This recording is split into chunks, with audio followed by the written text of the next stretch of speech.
Hello everyone, and welcome to the Fictional Vortex. So we are back with an interesting movie on what if Naruto was the son of Anubis, the god of death in Egyptian Naruto x Bastet. But before we start, I just want to remind you to please subscribe to my channel and hit the like button if you enjoy my content. Let's start the story. Chapter 1. The Weight of a Soul.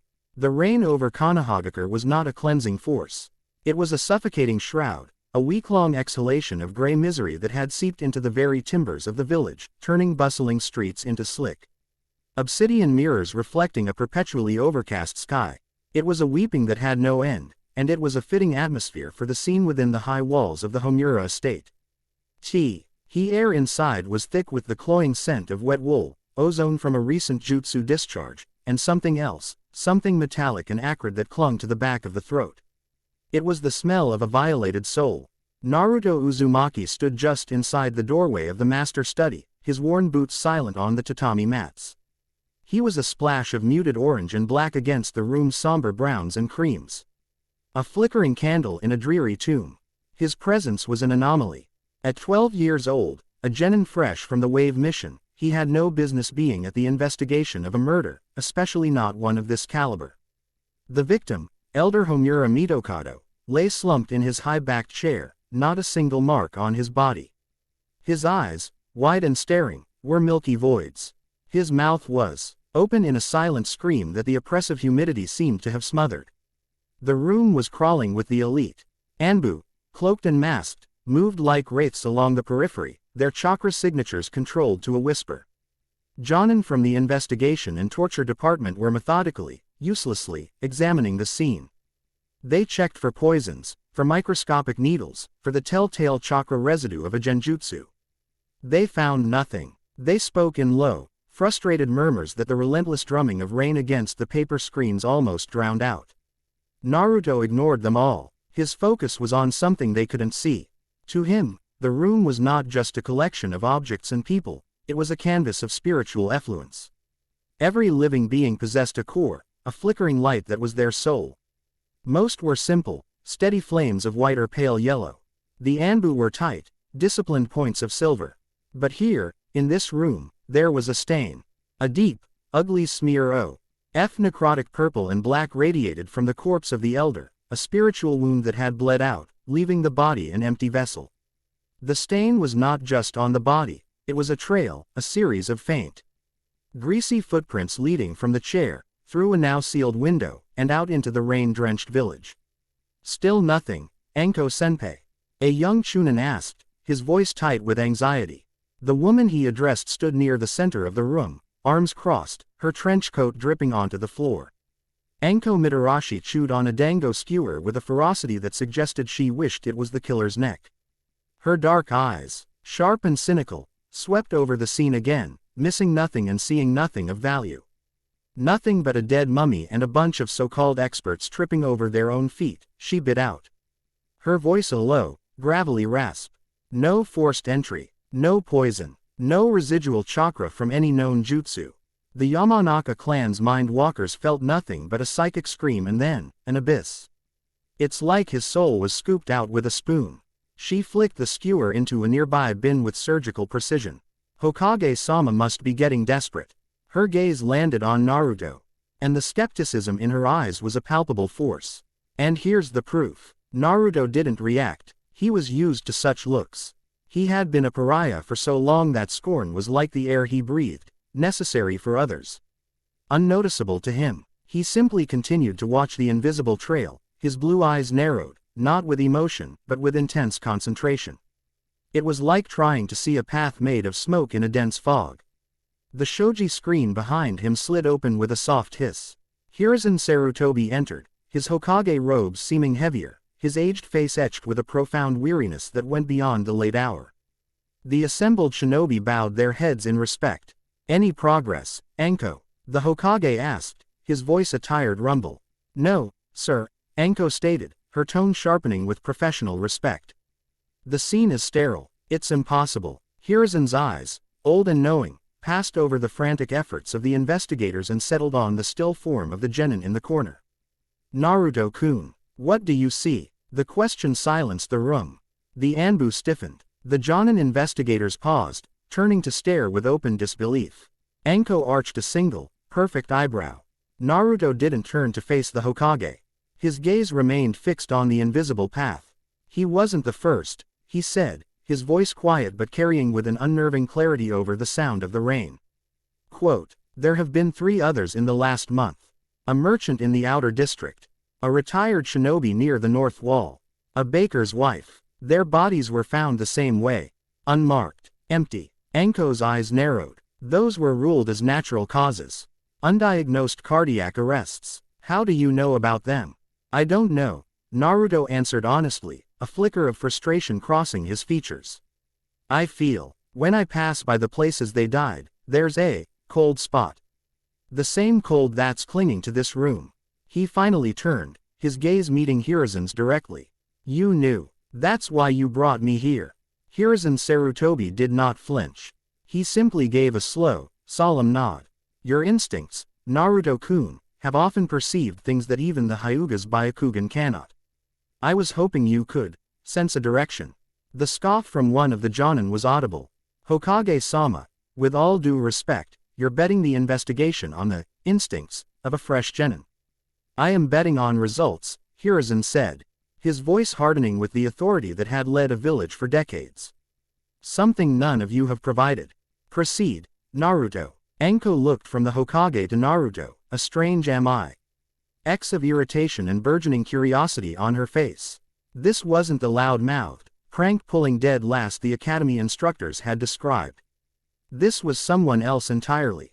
Quiet, composed, unsettlingly focused. Naruto gave a curt nod. I need a map of the village. A large one. He walked to the center of the room, his eyes tracing the path of the soul stain. And I need everyone to clear the central district. Total evacuation. Tell them it's a gas leak. No one enters or leaves for the next hour. Evacuate the central district. Anko balked. On your say-so. Do you know the kind of panic that will cause? The thing that did this, Naruto said, gesturing to the corpse without looking at it, is a predator. It's hunted the edges of the herd. Now it's taken a bite from the center. It's getting bolder. It will be looking for a place to digest. Somewhere quiet, with a history.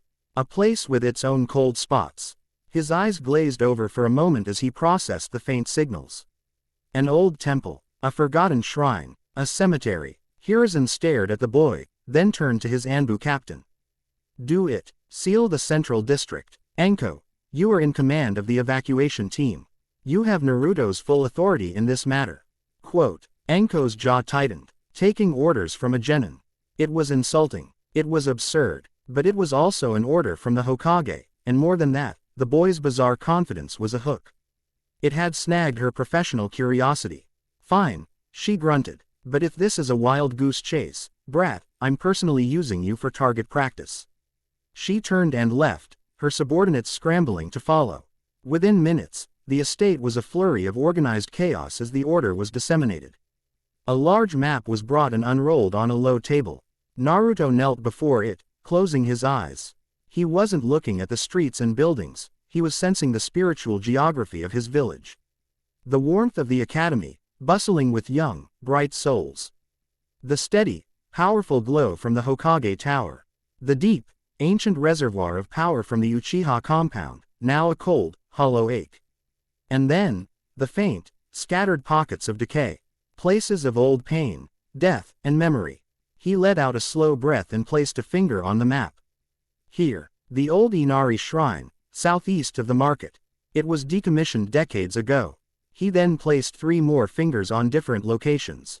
And here, and here, and here. These are the other cold spots. The sites of the previous feedings. He stood up. I'll need a perimeter. I don't want anyone following me inside. The trail is thin. Other people will disrupt it.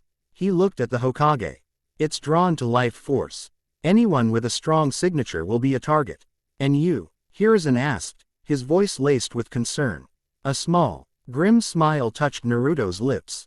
Everyone thinks my signature is monstrous. They shy away from it. This thing, it will too. It will see a predator bigger than itself. An hour later, the central district was a ghost town. The rain had lessened to a persistent drizzle, casting a gray, uniform light on the empty streets. Barricades manned by Chunin blocked every intersection. On a rooftop overlooking the district, two figures watched. Hinata Hyuga shivered, though not from the cold. Her team was part of the perimeter security, a task she usually found calming. But tonight, the world seen through her Byakugan was terrifying. The chakra networks of the shinobi manning the barricades were clear, calm blue rivers. But from the center of the sealed-in zone, a place she knew was supposed to be empty. There was a blot, a cancerous, writhing knot of violet-black energy, pulsing like a sick heart. And walking calmly towards it was a single, blazing sun of brilliant blue and gold chakra. Naruto-kun, Lady Hinata, your chakra is fluctuating, her cousin, Neji, noted from beside her, his voice clipped and disapproving. Focus. Whatever the Hokage's plan is, our duty is only to maintain this line. Hinata didn't answer. She couldn't understand. The Naruto she knew from the academy was bright and loud, desperate for attention. This calm, focused pillar of power, striding into a nest of spiritual poison, was someone she had never met, yet felt she recognized on a deeper level. Her Byakugan, which saw the truth of all things, told her this was the real Naruto. From another rooftop across the district, Enko watched through a pair of high-powered binoculars. She saw Naruto stop at the moss-covered torii gate of the abandoned shrine. He stood there for a full minute, perfectly still, head cocked as if listening to something she couldn't hear. "What is he doing?" one of her subordinates muttered. "Thinking," Enko replied, surprising herself. "Or, tasting the air. I don't know. Just be ready." She hated this. She was a woman of action, of kunai and traps and explosive seals. This waiting, this reliance on something as esoteric as a genin's feelings, grated on her every nerve. And yet, he had been right. He had pinpointed 4 murder sites the entire department had missed, and he had led them to this location with unerring certainty. There was a method to his madness, and it both infuriated and fascinated her. Naruto stepped through the torii gate. The air instantly grew colder, the spiritual pressure thickening like mud. The stain here was no longer a faint trail, it was a swamp. The souls of birds, rats, and insects that had wandered into this place had been snuffed out, their faint lights absorbed into the oppressive gloom. At the center of the shrine's small courtyard stood a man in the tattered robes of a monk. He was gaunt, with skin the color of old parchment stretched tight over his bones. He was chanting, his voice a dry rustle of leaves, and in his hands he held a gnarled staff topped with a human skull. The corrupt energy was pouring from him, or rather, from the staff. The man looked up, his eyes were black, bottomless pits. "Another one comes to feed the master," he rasped, his voice inhuman. "You have a bright soul. A feast." Naruto stopped 20 feet away, his hands in his pockets, his posture relaxed. He wasn't looking at the man, but at the staff. The staff was the source. The man was just a puppet, his own soul a shriveled raisin, almost entirely consumed. "You're the one who killed them," Naruto stated. It wasn't a question. They were offerings. The monk shrieked, raising the staff. "Sacrifices to the great devourer. He sleeps beneath the shadowed sands, and with enough souls, he will awaken and consume this world of light." From the skull atop the staff, a tendril of inky black energy lashed out, faster than any whip. It wasn't a physical attack, it was a direct assault on his soul. Naruto didn't move, he didn't need to, he simply flared his own chakra, the immense, potent energy of his Uzumaki heritage mixed with the nascent, ancient power of the Kyuubi sealed within. The tendril hit his chakra signature and recoiled as if it had struck solid stone. The monk cried out, stumbling back. "Your master is hungry," Naruto said, his voice dropping, taking on a strange, resonant quality. "But he is a scavenger. And he has wandered into a lion's den." He pulled his hands from his pockets. He made no move for a kunai or a shuriken. Instead, he drew a single, complex symbol in the air with his finger. It was not a hand seal for a jutsu. It was a fluid, intricate sigil that glowed with a faint, golden light, a symbol he had never been taught, one that came from a place deeper than memory. It looked something like a scale, balanced on an ankh. The monk screamed, a sound of pure terror this time. "What is that? What are you?" "Judgment," Naruto said. He clapped his hands together, and the glowing symbol shot forward. It did not explode. It did not burn. It simply struck the monk in the chest and expanded, enveloping him in a sphere of golden light. Inside the sphere, the monk's body convulsed. The necrotic energy was being forcibly ripped from him, siphoned not into Naruto, but into the sigil itself, which seemed to weigh it, measure it, and then utterly negate it. From her vantage point, Hinata gasped. Her Byakugan was showing her something impossible. For a brief, heart-stopping second, as the golden light flared, she saw not the boy, but a towering shadow behind him. It was immense, regal, with the head of a jackal, and in its hands, it held a set of golden scales that perfectly matched the symbol Naruto had created. Then, as quickly as it appeared, it was gone. Anko saw only the flash of light. When it faded, the monk had collapsed, unconscious but alive. The oppressive feeling that had hung over the area was gone, replaced by the clean, cold scent of rain. Naruto stood over the body. His breathing steady, his expression unreadable. The entire confrontation had lasted less than 30 seconds. No taijutsu exchange. No ninjutsu barrage. Just a single, incomprehensible move that had ended it all. Her radio crackled to life. Anko senpai. Situation. Anko lowered her binoculars, her mind reeling. Threat neutralized. Suspect is down. It's over. As the teams began to move in, Naruto swayed on his feet. The spiritual exertion, combined with the sudden influx of information from the soul stain, was too much. His vision swam, the world turning into a blur of gray and gold. The last thing he saw before the darkness took him was the concerned face of the Hokage's Anbu guard appearing at his side. He was walking. The ground beneath his bare feet was soft, cool mud. Tall, green reeds rustled around him, their whispers replacing the sound of the rain. The sky above was not gray, but a deep, star-dusted indigo, dominated by a moon that was a perfect, silver disk. The air was calm and warm, smelling of river water and night-blooming lotus.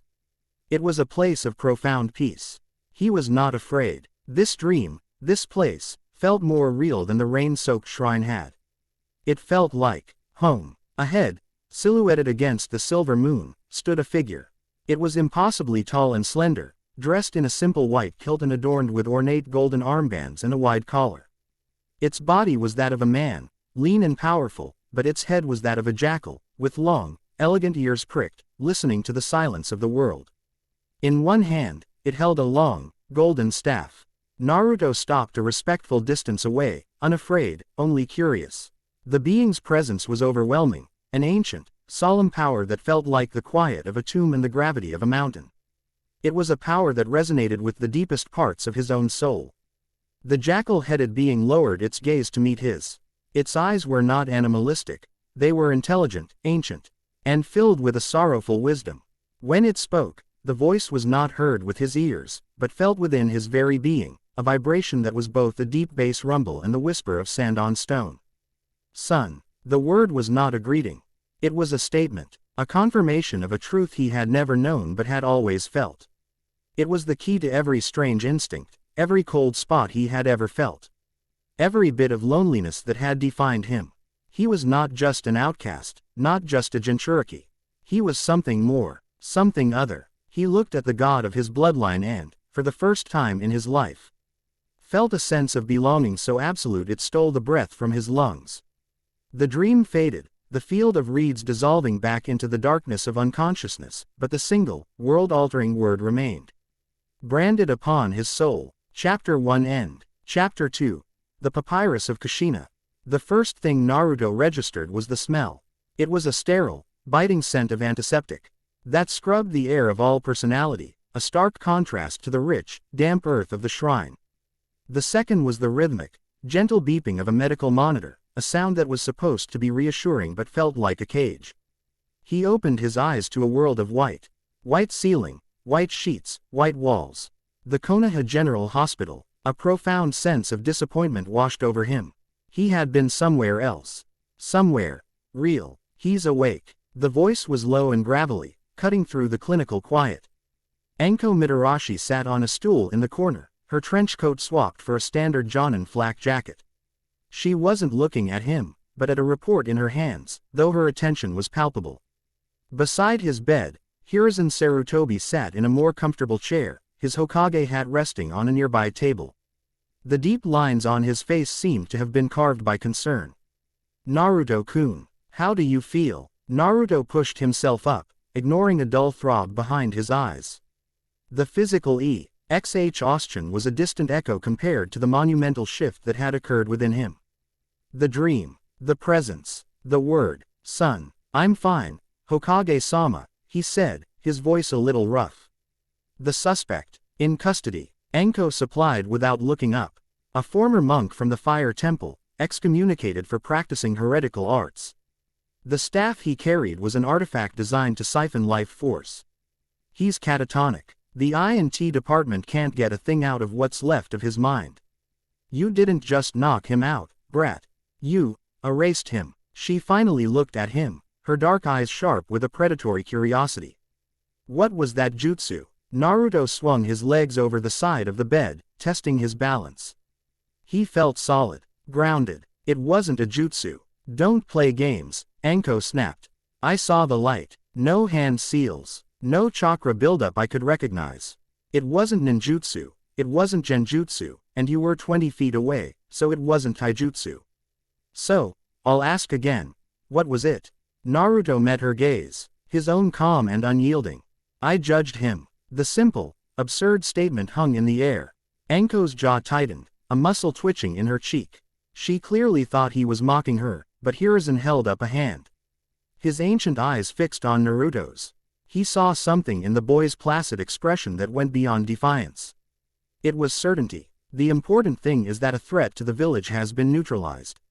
The Hokage said, his voice a calming balm on the tense atmosphere. Your methods were unorthodox, but undeniably effective. The council is pleased, if baffled.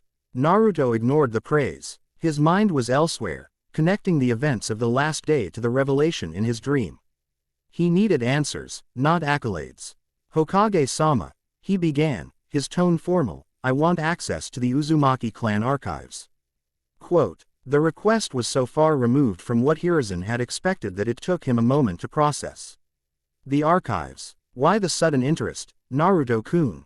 My mother was an Uzumaki. Naruto stated simply. They were masters of fuinjutsu. The man at the shrine used a variant of sealing to steal souls. I want to know if my clan ever encountered anything like it before. It was a perfect, logical lie wrapped around a core of absolute truth. He needed to know about his clan, but not for the reason he was giving. Enko seemed to buy it, grunting with a hint of grudging approval. A shinobi using his head to study his lineage for a tactical advantage was something she could understand. Hiruzen, however, saw the deeper current. He saw the new, unwavering purpose in the boy's eyes. This wasn't just academic curiosity. It was a hunt. The main compound is sealed, Naruto. It has been since the fall of Uzu. Access is complicated. I am the last of my clan in this village, Naruto countered. His voice level but with an edge of steel. It is my birthright. Complicated or not, I need to see it. A long silence stretched between them, punctuated only by the beeping of the monitor. Hiruzen saw the boy he had known, the lonely child desperate for acknowledgement, being replaced by someone more focused, more driven, and infinitely more dangerous. He had sent a genin to solve a mystery, and in doing so, had seemingly awakened a legacy he had spent 12 years trying to keep dormant. Very well, the Hokage sighed, the sound heavy with resignation. You are medically cleared. I will grant you provisional access. An Anbu guard will escort you to the compound entrance. He stood, picking up his hat. But be warned, Naruto. Some doors are sealed for a reason. The Uzumaki compound was a ghost story made real. It was a walled-off section on the northeast edge of Konoha, a place children dared each other to touch the gate of. The rain had stopped, but the sky remained a bruised purple. And a damp chill clung to the air here more than anywhere else in the village. The Anbu guard, a man with a featureless porcelain cat mask, led Naruto to a large, iron-studded wooden gate. The wood warped and gray with age. A powerful sealing array, a complex web of ink and chakra, covered its surface, glowing with a faint, crimson light. The iconic Uzumaki spiral was at its center. Only one of Uzumaki blood may open this gate, the Anbu said, his voice muffled by the mask. Place your hand on the central spiral. He watched, expecting the seal to flicker and fail. A final confirmation of a dead clan. Naruto stepped forward, his heart pounding a slow, heavy rhythm in his chest. He felt a strange resonance from the gate, a humming in his blood that grew stronger as he approached. He raised his hand and pressed his palm flat against the spiral. For a moment, nothing happened. Then, the crimson light of the seal intensified. It recognized his blood, the pure Uzumaki lineage. But then, something else occurred. From Naruto's core, a second energy, ancient and golden, flowed through his arm and into the seal. It was the power of the duat, the essence of his divine heritage. The crimson seal flared, and then it was utterly subsumed by a blinding golden light. The complex ink patterns of the Fuinjutsu writhed, rearranging themselves, twisting into new shapes that were not words, but hieroglyphs. The Anbu guard took a startled step back, his hand flying to the hilt of his sword. The air crackled with power, and the scent of ozone was joined by the smell of dry sand and ancient incense. With a groan of protesting metal and stone, the massive gate swung inward, opening into darkness. Naruto lowered his hand, staring at the golden glow that now pulsed softly from the seal. A heart that had been restarted. He had not just opened the gate. He had claimed it. My mission was to escort you to the entrance, the Anbu said, his professional calm frayed. The Hokage's orders say nothing about what lies beyond. He bowed stiffly and, with a flicker of movement, vanished into the twilight. Naruto was alone. He stepped through the gate and into his past. The compound was a ruin, but a strangely preserved one. The seals on the gate had protected it from the elements, but not from the slow, inexorable creep of time. Houses stood silent, their paper screens long since rotted away. Overgrown gardens were a riot of weeds and strange, pale flowers he had never seen before. A deep, profound silence hung over the place, the silence of memory. He didn't need a map. He simply walked, letting the pull in his soul guide him. It led him not to the largest building, but to a small, unassuming shrine at the far end of the compound, half hidden by the roots of a colossal, gnarled tree. The entrance was a simple stone door, covered in a seal that was even more complex than the one on the main gate. He placed his hand on it, and once more, the sea blazed gold and dissolved into nothingness. He pushed the stone door open. The air that billowed out was not stale or musty. It was dry, cool, and carried the distinct, clean scent of papyrus and natron salt. He had stepped out of Konoha and into a sliver of ancient Egypt. The room was circular, its walls lined with hundreds of tightly sealed scroll niches. A soft, ambient light emanated from glowing crystals set into the ceiling, casting long shadows. This was not just a library, it was a sanctum. In the center of the room, on a simple stone pedestal, sat a single, ornate scroll case. It was sealed not with ink, but with a clasp in the shape of a scarab beetle. It felt different from the others. It felt personal. He approached the pedestal, his footsteps echoing in the vast silence. He touched the scarab clasp. It clicked open at his touch. Carefully, reverently, he lifted the scroll from its case. It was not paper, but papyrus, smooth and incredibly well preserved. He unrolled it. The script was a mix. The elegant, flowing characters of his mother's handwriting were interspersed with stark, beautiful hieroglyphs. He found, to his astonishment, that he could read both with equal fluency. My dearest Naruto, if you are reading this, then the seals have recognized not only my blood in your veins, but the legacy of your father as well. It means you are ready to know the truth I could not tell you. A truth that is both a great burden and a magnificent gift. Our clan, the Uzumaki, did not originate in the elemental nations. We are far older. Our ancestors came from a sun-scorched land of sand and river. A land ruled by beings of immense power, the gods of the Aeneid. We were not warriors then, but keepers. Scribes and priests who tended the veil between the world of the living, the Aaru, and the underworld of the dead, the Duat. We were the mortal servants of the jackal god of judgment, Anubis. When the world changed and the age of shinobi began, our people migrated. Our knowledge of the soul and its passages adapted into the art you know as Fuinjutsu. The spiral of our clan is not just a symbol, it is the unending cycle of life, death, and rebirth. We are the masters of seals because we understand what a seal truly is. A judgment, a boundary, a weighing of one thing against another. When the nine-tailed fox attacked Konoha, I, as its Jinchuriki, knew my time was short. My seals were strong, but the beast's hatred was a corrosive force. To save the village, to save you, my unborn son, I performed an ancient and forbidden rite of our people. I reached A.C. Ross the Veil and called to our ancestral patron. I called to Anubis. He answered. He appeared before me in the space between seconds, a being of solemn majesty and quiet power. I offered my soul in exchange for a seal powerful enough to contain the Kyuubi's malice forever. But he did not want my soul. He saw my life, my love for Minato, my fierce desire to protect you. He saw a heart worthy of judgment. And in me, he saw a vessel for a power the mortal world had long forgotten. There was a bargain. He would provide the power to create a seal of divine strength, one that could not be broken. Such power cannot be created from nothing.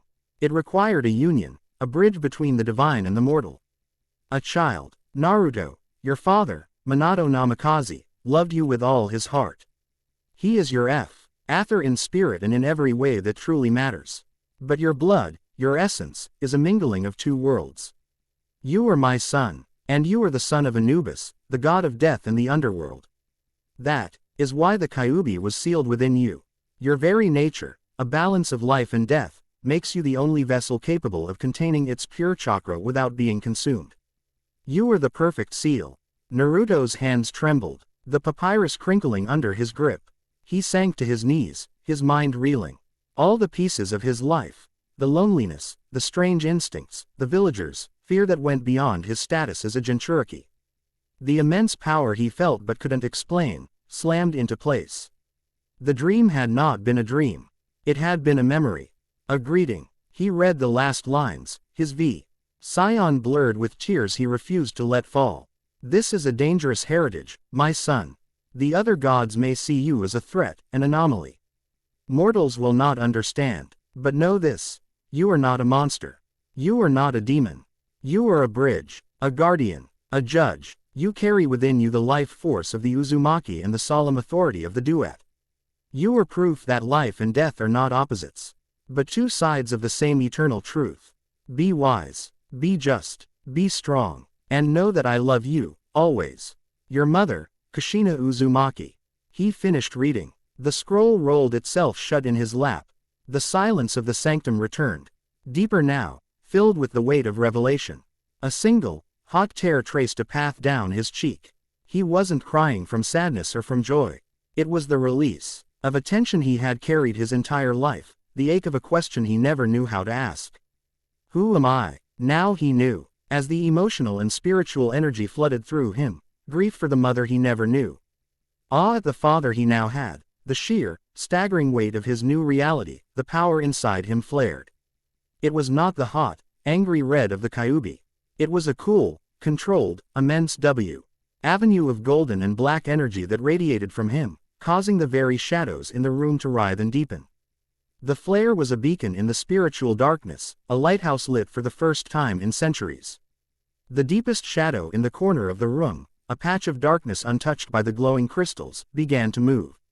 It did not creep along the floor, it churned, folding in on itself, a penning from black to a shade of nothingness that seemed to drink the light around it.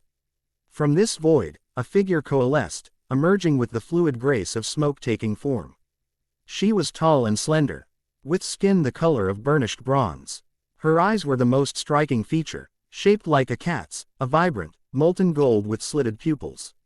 Her hair was a cascade of glossy black silk, adorned with golden rings. She wore simple, elegant black linen robes, and a heavy golden collar, a yusik, rested on her collarbones. Her presence was a strange paradox, exuding a playful, feline sensuality and the unnerving, ancient stillness of a predator. She tilted her head, her golden eyes scanning Naruto, her lips curving into a slow, knowing smile. Well, now, this is interesting, she purred, her voice a velvety melody with an undercurrent of immense power. It has been a very, very long time since a new godling's power has sung so brightly in the mortal world.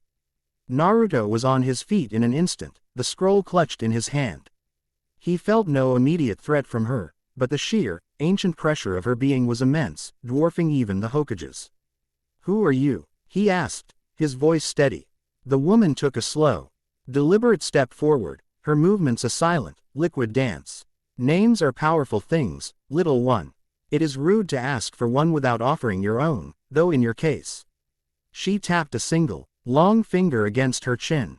I already know yours. Naruto Uzumaki, son of Kushina, son of the silent judge. You have caused quite a stir in the duet. Anubis has been insufferably proud. Her words confirmed everything. You're one of them, Naruto breathed. A goddess. One of the Aeneid, yes, she confirmed with another smile. I am the daughter of Ra, the protector of the night, the slayer of Apep. But you may call me Bastet. She circled him slowly, her golden eyes inspecting him from head to toe, not as a warrior assesses a foe, but as a master artisan inspects a unique and priceless creation. A mortal body, but a divine soul. A child of two worlds. Anubis broke a great many laws to make you. He has risked much. The question is, she stopped directly in front of him, her gaze intense. Are you worth the risk? It was a test, a challenge laid bare. He did not flinch. He did not boast. He simply met her ancient gaze with his own, now filled with a new, solemn purpose. I am, he said. Bastet's smile widened, showing a hint of sharp, white teeth. It was a smile of genuine, dangerous delight. Good, that is what I had hoped. Your existence has upset a very old, very delicate balance. There are those among my kin, like my uncle Set, who will see you as a tool to be broken or a threat to be erased. You will need a guide, a teacher. She leaned in, her voice dropping to a conspiratorial whisper. Someone to show you how to be a god. Naruto processed her offer, his mind working furiously. She was power, she was knowledge, she was a link to a world he was now inextricably a part of. To refuse would be foolish. What do you get out of it? He asked, his shinobi instincts demanding he understand her angle. She laughed, a sound like the chiming of small, golden bells. How wonderfully pragmatic. I get to have a front row seat for the most interesting thing to happen to this dreary little world in 3,000 years. And, she added, her eyes glinting with mischief, I have a vested interest in making sure Set doesn't get a new toy to play with. Our arrangement will be mutually beneficial. She took a step back, melting into the shadows as seamlessly as she had emerged. Learn, little godling. Read the scrolls your ancestors left for you. Understand your power. When you are ready for your first real lesson, I will find you. Her form dissolved completely, but her purring voice echoed in the sanctum for a moment longer. This will be fun. She was gone. Naruto stood alone in the sudden, deafening silence of the archive. The W8 of his new reality pressed down on him, vast and terrifying and exhilarating. He was not alone. He had a family, a legacy. He had a father who was a god, and a mother whose love had crossed the boundaries of life and death. And he had a destiny that was now, finally, his to claim. To ground himself, to prove that this was not another dream, he focused. He reached out with his will, not with his chakra, but with the core of his being, the divine spark within. He gathered the deepest shadows in the room, the ones that clung to the corners and hid beneath the scroll racks. He did not command them with force, but asked them. He wove them together with a thought, molding them like clay. In the center of the room, the shadows coalesced, rising from the floor. They took shape, forming 4 legs, a slender body, a long, elegant snout, and 2 tall, alert ears. With a final whisper of displaced air, the construct solidified. A life-sized jackal, made of pure, solid darkness, stood before him. It was not a mindless puppet.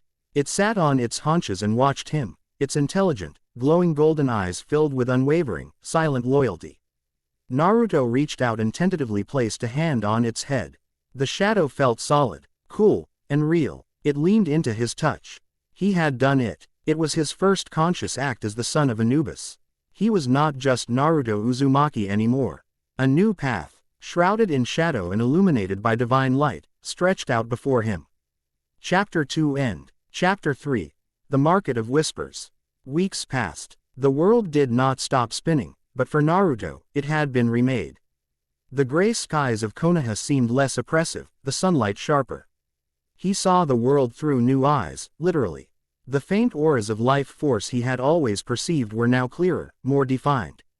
He could read the emotional state of a person in the flicker of their soul's light, see the subtle stains of greed or deceit clinging to them like grime. His days were spent in the quiet, dusty sanctum of his ancestors. He devoured the scrolls, absorbing not just fuinjutsu techniques but the history, philosophy, and laws of the divine realm.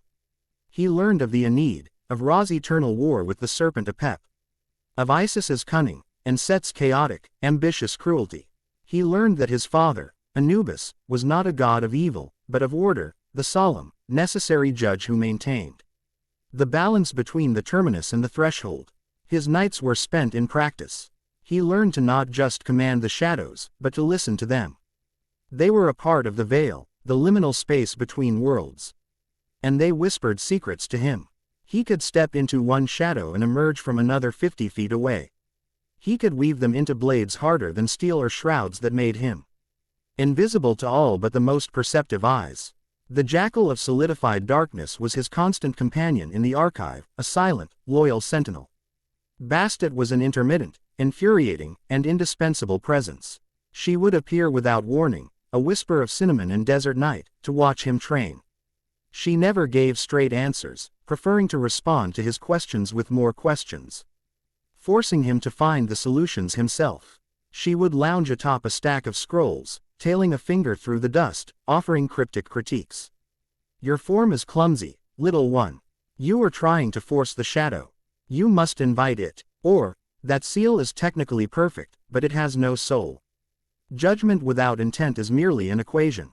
One evening, as Naruto was attempting to create a seal that would temporarily silence the soul of a target, she appeared in the center of the room, her usual playful indolence replaced by a sharp, focused intensity. Your lessons in theory are over, she announced, her golden eyes gleaming. It is time for a practical exam. Naruto let the half-formed hieroglyph in his hand dissipate. What's happened? My uncle Set grows impatient, she said, her voice losing its purr and taking on a dangerous edge. His followers have always been active in the mortal realm, but they were disjointed, operating in the shadows. Now, they are beginning to organize.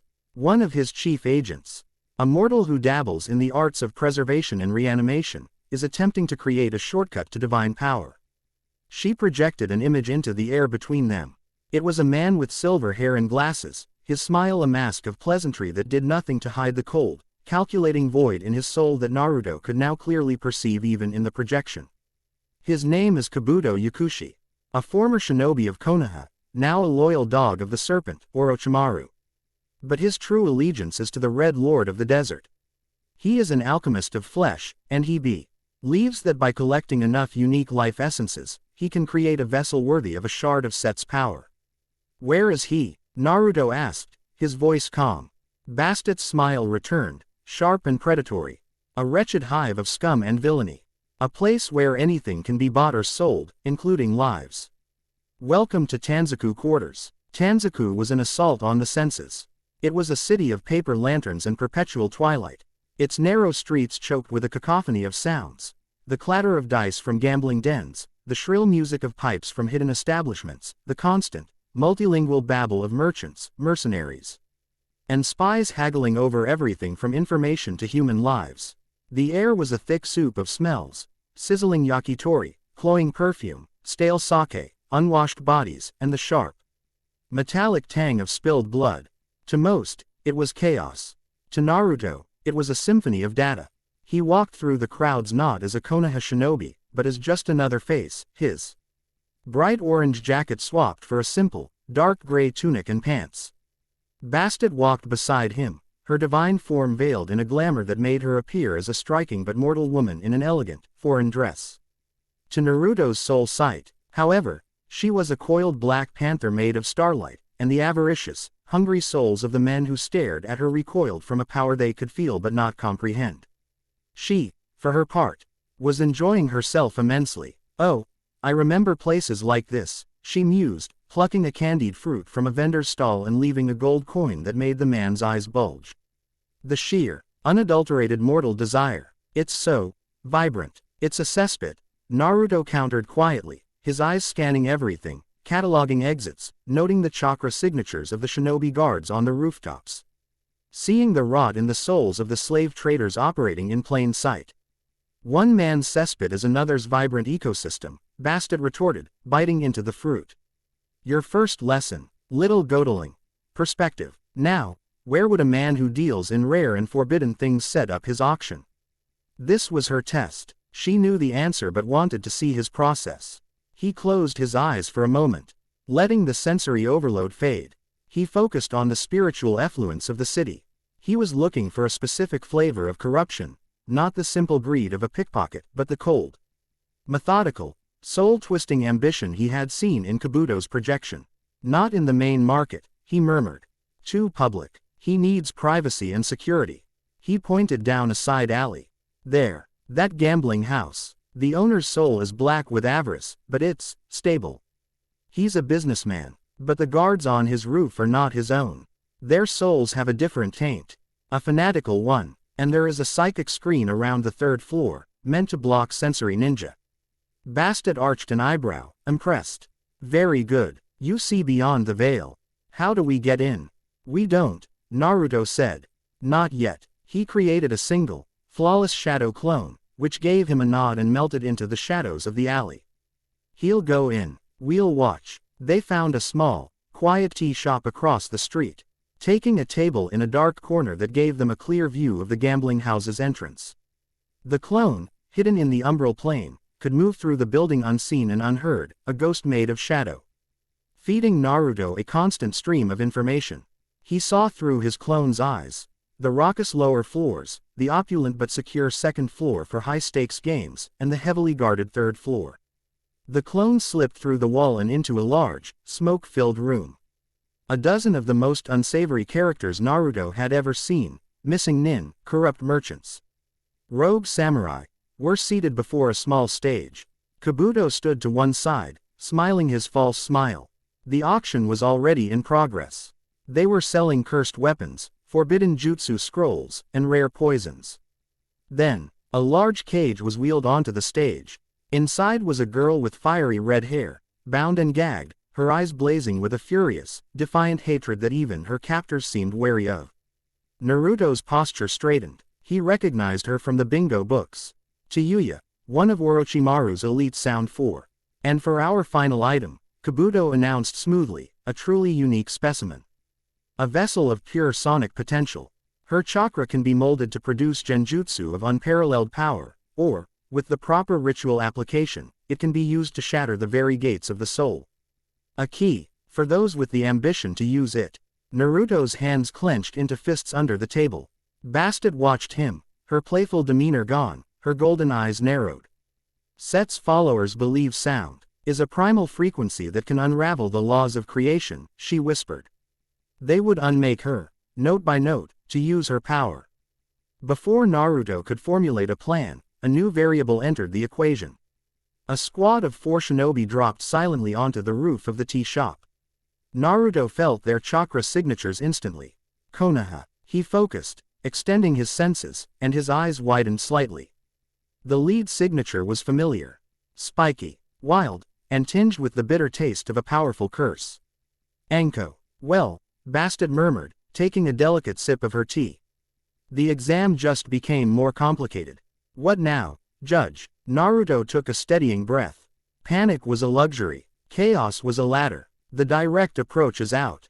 Too many variables. We create a new one. He looked at Bastet. I need a distraction. A big one. Something that will draw every guard in that building outside. Bastet's predatory smile returned. I think I can manage that. Anko Mitarashi swore under her breath. The intel had been solid. One of Orochimaru's top lieutenants was in Tanzaku, orchestrating a black market auction. But her team had been stonewalled. The psychic screen around the building was too strong for their sensory ninja. And a frontal assault was out of the question in a neutral city like this. It would cause a diplomatic incident. They were stuck. Anything? She asked her comms officer. Nothing, Senpai. The barrier is absolute. Anko chewed on her lip in frustration. She was about to call it a bust when all hell broke loose. It started with a scream from the street below, followed by another, and then a chorus of panicked shouts. Anko peered over the edge of the roof and her eyes widened. Striding down the middle of the street was a lion. Not a summoning, which would have erupted in a puff of smoke, but a solid, real, massive desert lion with a mane like a storm cloud and eyes that glowed with golden fire. It wasn't attacking anyone, it was simply walking, and its sheer, regal, unnatural presence was causing mass panic. What in the hell? One of her team members breathed. The guards on the gambling house roof tensed, drawing weapons. A moment later, an order was barked from inside, and half the guards scrambled down to deal with the chaos. The distraction was perfect. Too perfect. It's a diversion, Anko hissed. Someone else is making a move on the auction. All teams, converge on that building. Go. As her team moved out, Anko felt a presence behind her. She spun, kunai in hand, and found herself face to face with the last person she expected to see. You, she breathed, recognizing the quiet genin from the Homura case. What are you doing here? My mission overlaps with yours, Senpai, Naruto said calmly. He was alone. The man inside is Kabuto Yakushi. The P.S. Y chic barrier is woven by the girl he's selling. If you take her out of the equation, the barrier falls and your sensory ninja can get a lock on him. Anko stared at him, her mind racing. How did he know the target's name? How did he know about the girl? And that lion? A small smile touched Naruto's lips. A friend is creating a disturbance. This is an official Konoha operation, brat. You are not authorized, and your operation is stalled. Naruto cut in, his voice firm but respectful. I can get inside, retrieve the asset, and be out before Kabuto knows what's happening. All I need you to do is keep his men busy on the outside once I drop the barrier. It was insane, it was insubordinate, but it was also the only viable plan she had. She remembered his impossible efficiency at the shrine. The way he saw things no one else could. There was more to this kid than anyone knew. And how? She asked, her voice dangerously low. Do you plan on getting inside a sealed building crawling with rogue shinobi? Naruto simply looked at the dark shadow cast by a large water tower on the roof. He took a single step into it and vanished without a sound. Anko stared at the empty space, her kunai still held at the ready. Her mouth slightly agape. After a long moment, she lowered her weapon and tapped her earpiece. All teams, change of plans. Prepare for a full breach on my signal. Our objective just became a rescue. Inside the auction room, the bidding for Tayuya was frantic. She spat at another bidder through her gag, her eyes burning. She would die before she let any of these freaks turn her into some ritual sacrifice. Kabuto was enjoying the spectacle, his smile widening as the price climbed. Suddenly, the shadows in the corner behind the stage thickened. A figure rose from them, silent as the grave. Before any of the guards could react, Naruto was on the stage. One hand chopped the neck of the guard closest to the cage, dropping him silently. His other hand moved in a blur, painting a glowing hieroglyph of silence on the cage's bars. Chiyuya's eyes widened as the strange boy from Konoha appeared from nowhere. He put a finger to his lips, then sliced through the cage's lock with a kunai. He pulled down her gag. Playtime's over, he whispered. Scream. Her defiant spirit needing no further encouragement, Chiyuya took a deep breath and let out a piercing, chakra-infused shriek. The psychic barrier, maintained by her focused chakra, shattered like glass. Outside, Anko's sensory ninja flinched. Signal. Anko yelled. Go. Explosions rocked the building's entrance as Anko's teams breached. Kabuto spun around, his pleasant mask finally dropping to reveal a face of cold fury as he saw his prize being freed. You. He lunged, not with a weapon, but with a hand covered in glowing, sickly green chakra. Your soul will do just fine. Naruto shoved Tayuya behind him and met the attack. He didn't block it. Instead, he made a gesture, weaving a shield of solid shadow to intercept the blow. Kabuto's hand struck the shield, and instead of passing through, it began to decay, the flesh turning gray and brittle. He yanked it back with a hiss of pain and surprise. Necrotic alchemy, Naruto said, his voice cold, a cheap imitation of a god's authority over life and death. You reek of Set's desperation. Kabuto's eyes widened behind his glasses. How could you possibly? The room erupted into chaos as Anko's team stormed in. Kabuto, realizing he was caught, made a choice. He slammed a hand on the floor, and a wave of alchemical energy spread out. The bow. Eyes of the two guards Naruto had downed convulsed, their skin shriveling as they rose, puppets animated by a twisted science. A parting gift, he snarled, and leapt through a paper window, disappearing into the night. The puppets lunged. Chiyuya, freed and furious, brought her flute to her lips and played a sharp, dissonant chord that made the puppets stagger. Anko's team engaged them, but their movements were jerky and unnatural. Hard to predict. Naruto ignored the puppets. His focus was on the fleeing Kabuto. He appeared on the roof a second after Kabuto landed, having shadow-stepped his way there. The rooftops of Tanzaku were a maze of tile and thatch under a sliver of a moon. "You cannot escape me," Naruto said. "I don't have to," Kabuto shot back, flinging a volley of scalpels. "I just have to delay you." Naruto wove a wall of shadow to block them, advancing steadily. Kabuto backpedaled, making hand signs. Alchemical art. Unraveling. The roof tiles beneath Naruto's feet began to decay, turning to dust. He simply stepped from one solid spot to another, his movements unnaturally fluid. He was herding Kabuto towards a specific spot. "Your power is a perversion," Naruto said, his voice echoing slightly in the night air. "It is unbalanced. You take, but you do not understand what you are taking." He raised his hand, a new, more complex hieroglyph glowing in his palm. It was the symbol for sever. The strings of a puppet can be cut. He thrust his hand forward. The symbol flew, not at Kabuto, but past him, into the building behind. Down below, the two animated corpses collapsed, their animating energy instantly and utterly severed. Kabuto felt the backlash, crying out as the connection was violently ripped away. He stumbled, his escape route cut off. Anko and her team had him surrounded. He was trapped, but as Anko lunged, he dissolved into a puddle of mud. A clone. Naruto stood on the rooftop, looking in the direction the real Kabuto had fled. He had let him go. Killing him wasn't the mission. Understanding the threat was. He had succeeded. He turned as Anko, Chiyuya, and the rest of the team made it to the roof. Anko stared at him, 1,000 questions in her eyes. "You're getting a lot harder to explain, brat." Naruto just shrugged. Uzumaki techniques are versatile. He then looked at Chiyuya. She stood apart, clutching her flute, her expression a mixture of defiance, confusion, and a wariness that went bone deep.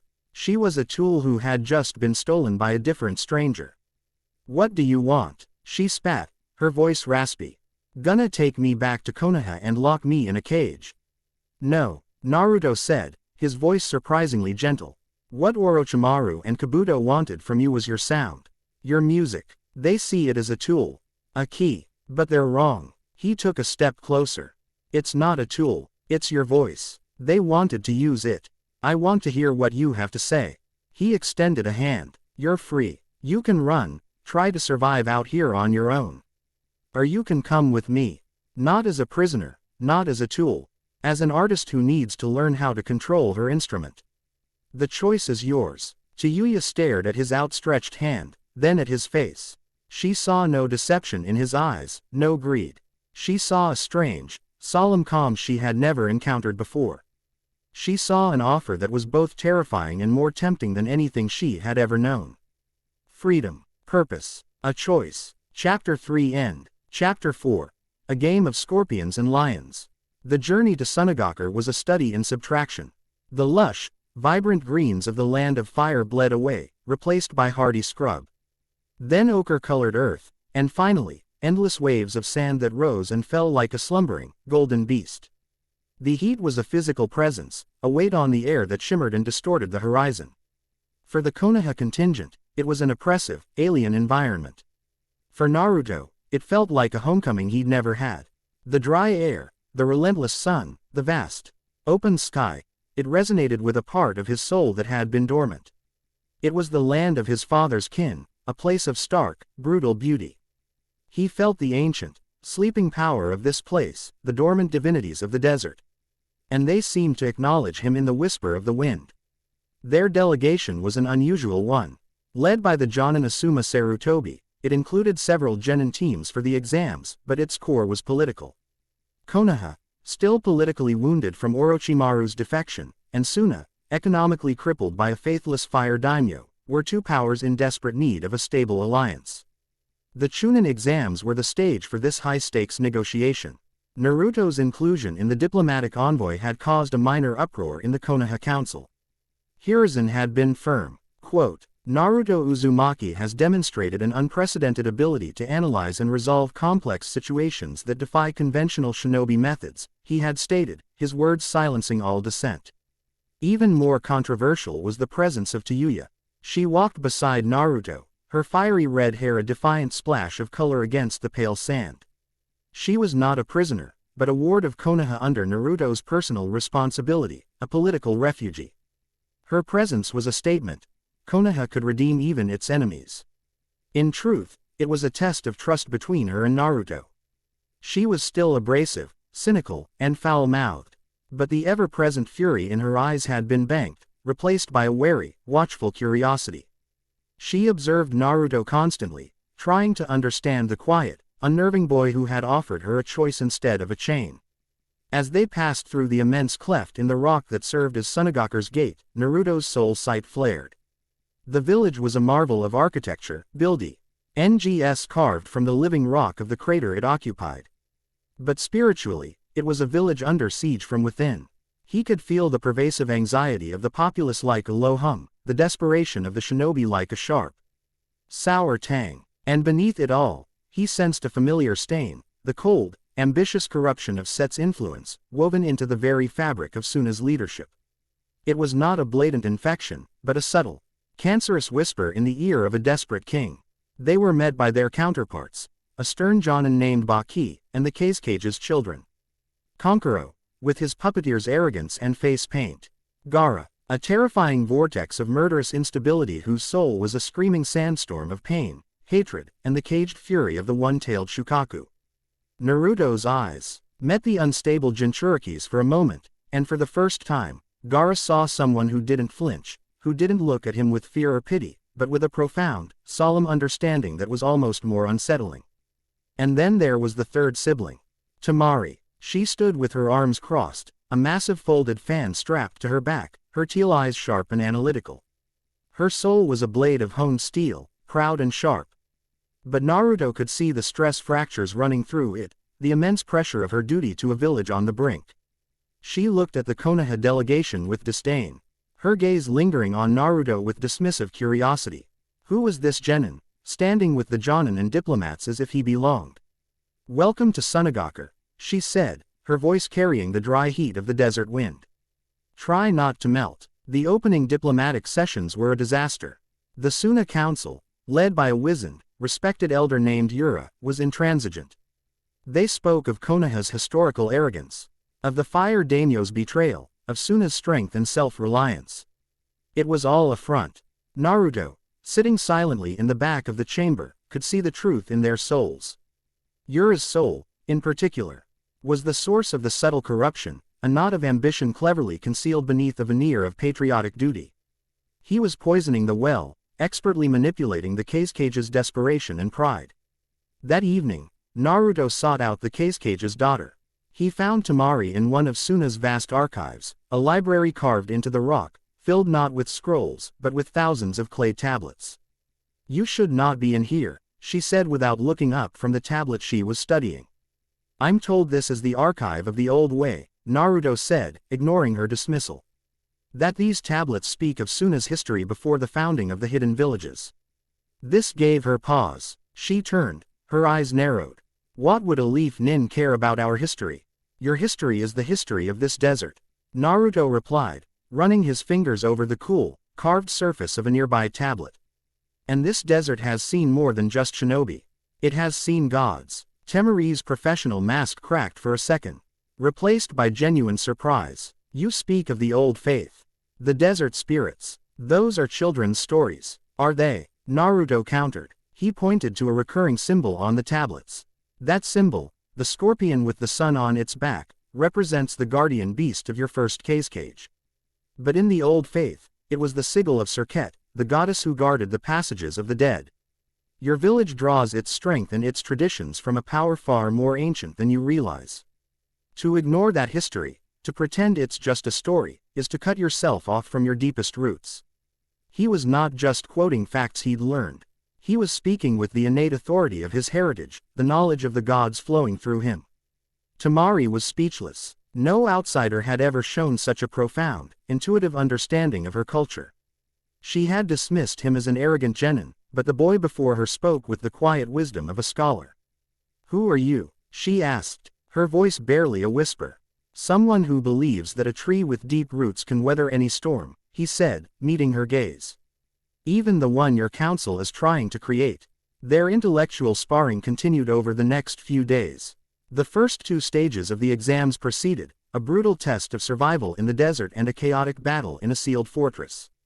Naruto's team passed with an efficiency that was terrifying, but his real work was done outside the arena, in the archives and council chambers, subtly challenging Suna's path to war, a path he knew was being paved by Set.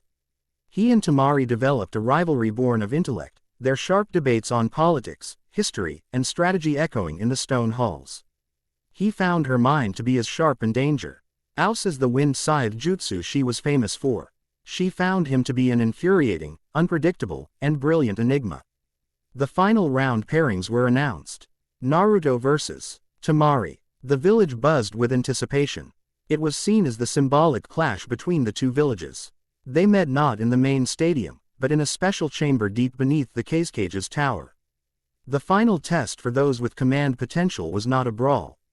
It was a game. Shah-mat, the royal game. The board was a massive, recessed sand table, 10 meters on each side. The sand was laced with chakra-sensitive minerals. On either side stood the 2 combatants, and before them were a series of ceramic pieces. Scorpions for infantry, vultures for air support, serpents for assassins, and a single, powerful manticore for their general. By channeling chakra into a master tablet, they could command their pieces, which would move across the sand, their battles dictated by a complex set of rules blending strategy and chakra control. The king piece, representing the player, was the cage for Tamari and the Hokage for Naruto. To win, one had to checkmate the king. Rasa, the 4th cage, and the elders, including Yura, watched from a viewing gallery above.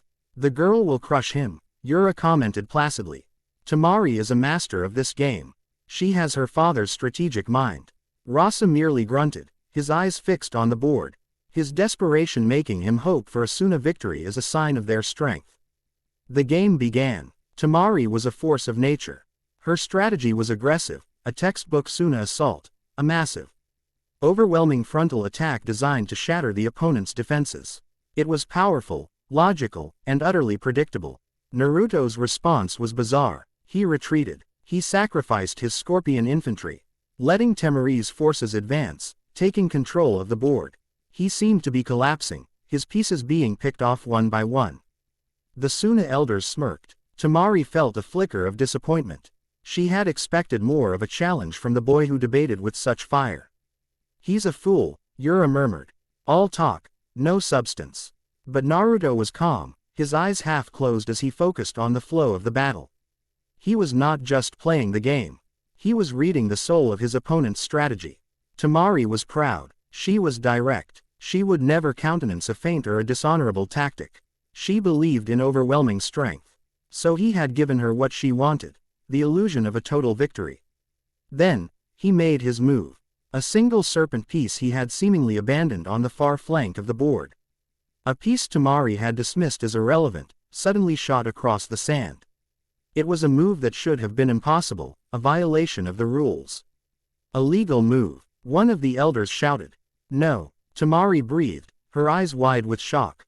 She understood. He hadn't moved the piece. He had used a tiny, almost undetectable force of his own vulture pieces, sacrificed earlier, to create a subtle shift in the magnetic charge of the sand itself, creating a new, temporary path for his serpent. It wasn't against the rules. It was a strategy so far outside the convention.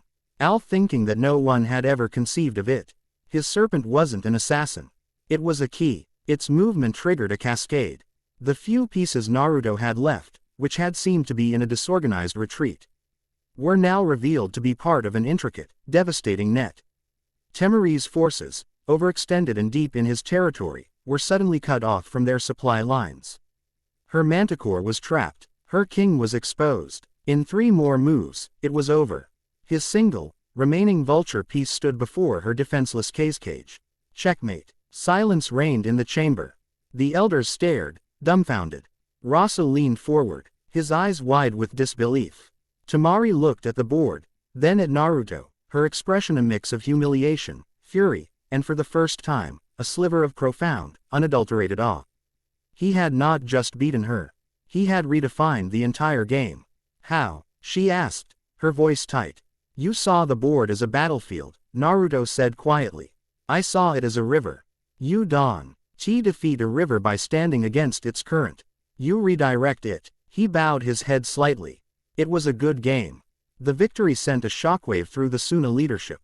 This was not the victory of a brute, but of a master strategist. The war hawks were momentarily silenced. That night, the final council meeting was convened. The atmosphere was thick with tension. Despite Naruto's victory, Yura and his faction were making their final push. They presented falsified reports of Konoha troops massing at the border, of intercepted messages planning a Suna betrayal. They play games with us while preparing to stab us in the back. Yura thundered, his voice ringing with false passion. We must strike first. It is the only way to secure the future of our village. The cage was wavering, his face a mask of indecision. Tamari stood behind him, her face pale. These reports are false, Naruto said, his voice cutting through the chamber. Everyone turned to him. As a genin, he had no right to speak, but no one dared stop him. He laid out a series of his own reports on the central table, detailed logs from his shadow clones who had been scouting the border for days. They showed no troop movements, no preparations for war. Your supply lines are being sabotaged from within. Your scouts are reporting what they are being told to report. Lies. Yura spat. The lies of a Konoha spy. Am I? Naruto asked calmly. He turned his gaze fully on the elder, and this time, he did not just look. He saw. He focused his soul sight, letting the divine authority of his heritage bleed into his presence. The air in the room grew heavy, charged with a power no one could name. I have read your history, Naruto said, his voice low and resonant. You are a proud people. You worship the desert, the wind, the sun. You would never bow to a foreign god. You would never serve a master who revels in chaos, a master whose ambition is to drown the world in blood and sand, a master who calls himself the Red Lord of the Desert.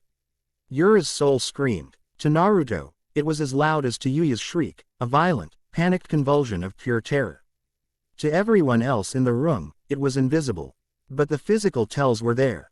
A flicker of sheer panic in the elder's eyes. A single bead of sweat tracing a path down his temple. A tremor in his hand. His carefully constructed facade of a loyal patriot shattered for one fatal second. Tamari saw it. Rasa saw it. In that moment, they knew.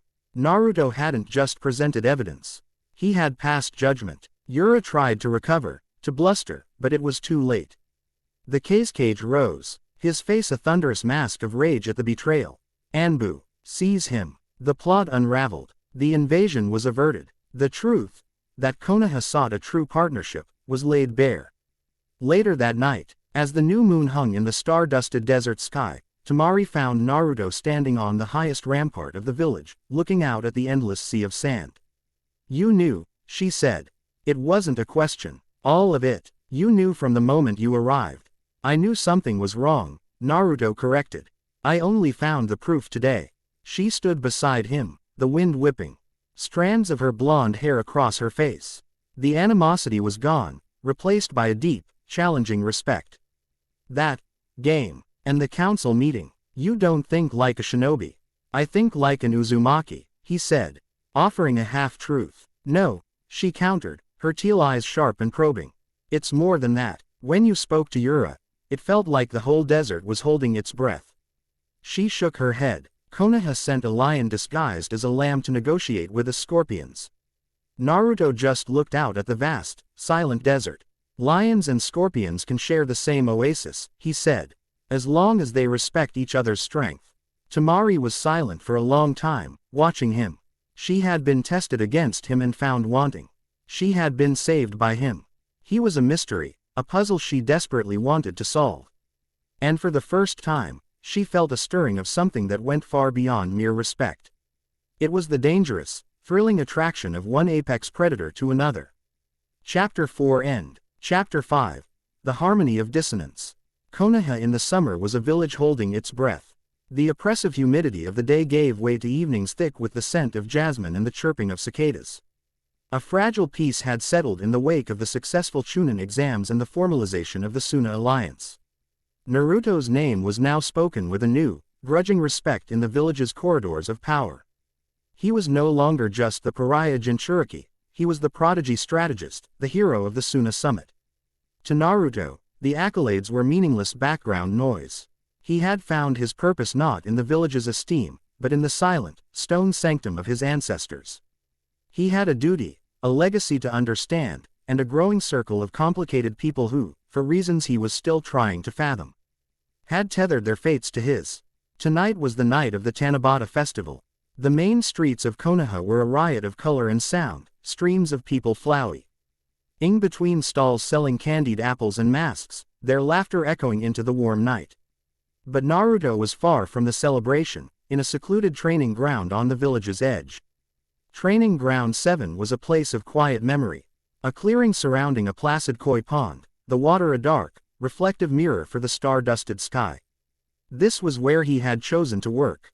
His first student, Ate, she would have violently rejected, sat cross-legged on a large, flat rock by the water's edge. Chiyuya held her silver flute, but she was not playing. Her eyes were closed, her brow furrowed in concentration. "Stop trying to force it," Naruto said quietly from his position under a willow tree. "Your sound isn't a weapon you fire. It's a part of you. Let it breathe." "Easy for you to say," she growled, her eyes snapping open. "You don't have a damn demon orchestra screaming in your head every time you try to play a simple C-sharp." Since coming to Konoha, her mastery of her sound-based genjutsu had become erratic. The cursed seal Orochimaru had branded on her neck, though dormant, had tainted her connection to her own chakra. Her music, once a precise tool of illusion, was now raw, chaotic, and often painful for her to produce. "The cursed seal fed on your rage," Naruto explained patiently, drawing on the knowledge gleaned from the Uzumaki scrolls. "It amplified your negative emotions to fuel its power. Now that you're not in a constant state of fury, the seal is starving, and it's trying to poison the well. You're fighting yourself." He walked over to her. "Close your eyes again. Don't try to play the flute. Just hum. Find the single, quietest note inside you. The one that's just yours." Chiyuya scoffed, but something in his calm insistence made her comply. She closed her eyes, her lips pursed in a cynical line. A low, discordant hum started in her throat, full of frustration. "No," Naruto said softly. He placed 2 fingers on her forehead. He wasn't channeling chakra, but a sliver of his divine essence. The quiet, ordering authority of a judge. "Look with my eyes. See your soul's music." For Chiyuya, the world dissolved. She was no longer in a training ground, she was floating in a dark, silent space. Before her was a maelstrom of color and sound, a violent, clashing storm of angry reds and jagged, shrieking purples. This was her music, her power. It was a terrifying, ugly mess. She recoiled from it. "That is the seal's influence," Naruto's voice echoed in her mind, calm and steady. "It is loud and violent. But it is not you. Look deeper." She focused, pushing past the storm. And there, at the very center, was a single point of light. It was a tiny, fragile flame of the deepest, purest indigo, humming with a soft, melancholic melody. It was beautiful. It was hers. "That is your voice," Naruto said. "Hold on to it. Let it grow. Don't try to shout over the storm. Just give your own note the room to breathe." In the real world, the discordant humming from Chiyuya's throat softened. It found a key, a pure, resonant tone that seemed to make the very air vibrate. The koi in the pond stilled. She opened her eyes, tears welling. For the first time since Orochimaru had found her, she had found her own sound again. She looked at Naruto, her usual abrasive mask gone, replaced by a raw, vulnerable awe. "How? Everything has a true name," Naruto said, removing his fingers. "You just had to remember yours." A soft rustling from the edge of the clearing announced a new arrival. Hinata Hyuga stood there, clutching a small, cloth-wrapped bundle. She had seen the final moments of their interaction. Her Byakugan showing her not just Naruto's touch, but the wave of serene, golden energy that had flowed from him, calming the violent purple chakra coiling around Tayuya's soul. Naruto-kun, Tayuya-san, she stammered, bowing her head slightly. I apologize for interrupting. What do you want? Tayuya grunted, already rebuilding her defensive walls, though they were not as sturdy as before. I saw you were not at the festival, Hinata said, holding out the bundle. I thought you might be hungry. It is just rice balls. Before Tayuya could make a sarcastic retort, Naruto stepped forward with a small, genuine smile. Thank you, Hinata. That was thoughtful. Hinata's gaze met his, and as always, her breath caught. Through her Byakugan, his form was a nexus of power. His mortal blue chakra system overlaid with a shimmering, golden divine energy that took the shape of a regal, seated judge. It was the most beautiful and terrifying thing she had ever seen. The Hyuga elders spoke of chakra as a tool for combat, a means to an end. But what she saw in Naruto was proof of something more, something sacred. Your eyes, Naruto said, his voice lowering slightly, drawing her attention. You are seeing more than just chakra, aren't you? You see the soul behind it. Hinata gasped, taking a step back. No one had ever understood. Her clan saw her evolving dojutsu as a strange, perhaps unstable, mutation. They urged her to focus on the practical, to see the tenketsu, not the auras, she described. Do not let them tell you what you see is wrong, Naruto continued. As if reading her mind. Your vision is a gift. The world is much bigger than just what can be struck with a gentle fist.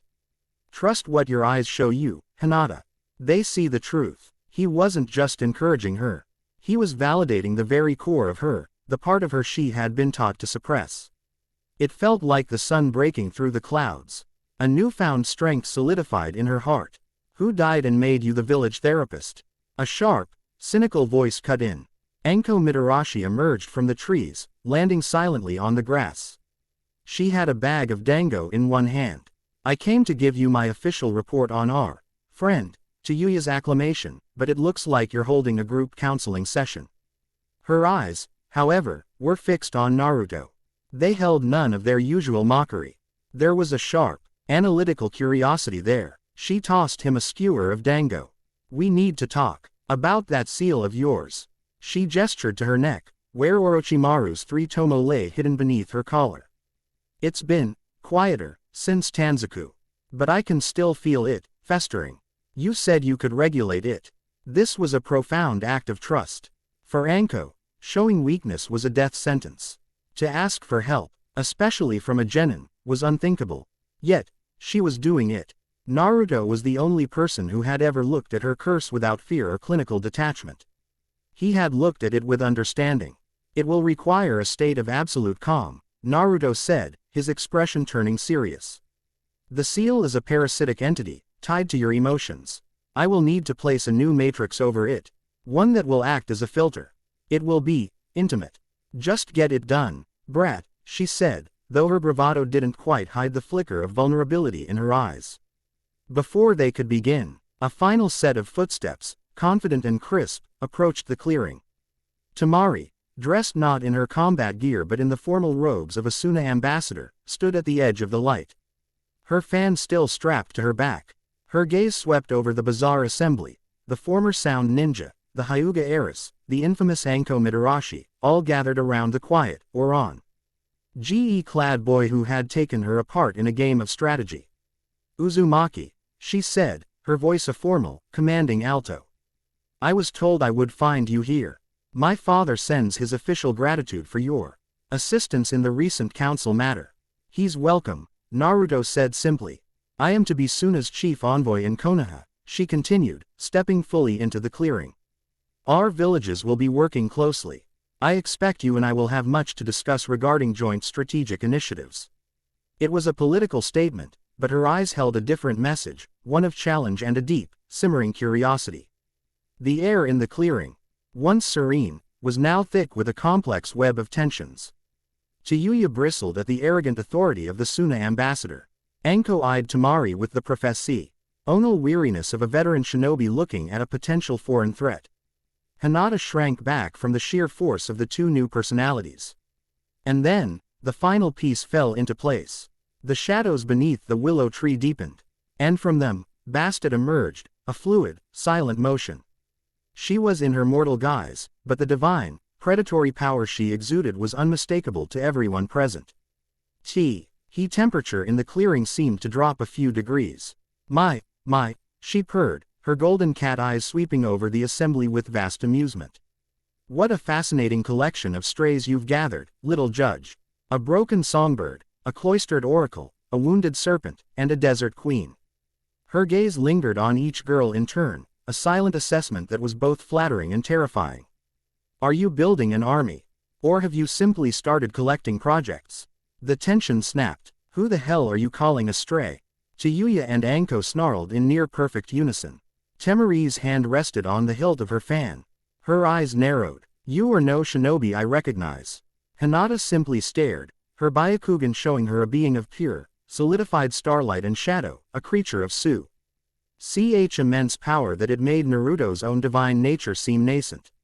Naruto stepped into the center of the circle they had inadvertently formed around him. He did not raise his voice. He did not panic. He simply became the calm at the heart of the storm. Bastet, he said, his tone one of mild reprimand, behave. He then looked at each of them in turn. Everyone, this is a family friend.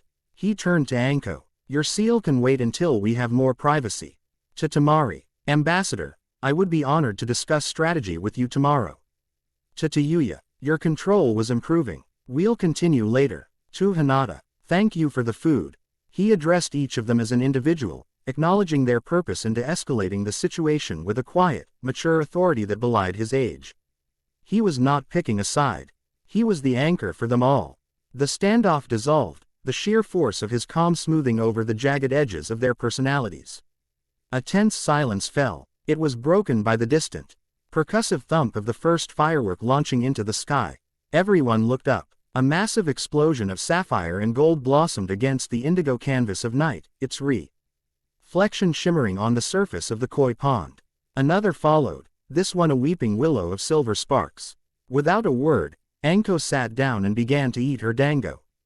Chiyuya, after a moment's hesitation, sat near the rock, picking up one of the rice balls Hinata had brought.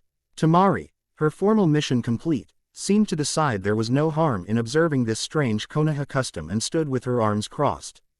Watching the sky, Hinata remained where she was, her earlier anxiety replaced by a sense of wonder. Bastet simply smiled, a Cheshire cat enjoying the show. They sat there in silence. A dissonant collection of souls, a goddess, a cursed veteran, a redeemed prodigy, a desert royal, a hidden seer, and the demigod who had brought them all together. They were not friends. They were a jumble of jagged, broken, and powerful pieces. But here, for a moment, under the transient beauty of the festival fireworks, they fit. Chapter 5 End. Chapter 6. The Eclipse Blade. The period of Q.U.I.E.T. introspection was shattered by the arrival of a dry, hot wind that carried no sand. It was a wind from another world, a whisper from the duet that only two beings in Konoha could feel. Naruto, meditating in the Uzumaki archive, felt it as a cold dread in his soul. Bastet, lounging on the head of the first Hokage's stone likeness, felt it as an old and hated scent on the air. She appeared before Naruto in the archive a moment later, her form shimmering with a dangerous, suppressed energy. The board is changing, she said, her voice devoid of its usual playfulness. Set has made his move. He is not merely inspiring mortals anymore. He has found a way to channel a greater portion of his essence into a high priest, a mortal vessel. This priest now walks the earth, a nascent avatar of chaos, gathering relics, building an army. Soon, he will be a match for a true god. Naruto rose, his expression grim. The pieces were falling into place faster than he'd anticipated. How do we fight something like that? A conventional shinobi army would be useless. You don't fight a god with an army, Bastet said, her golden eyes blazing.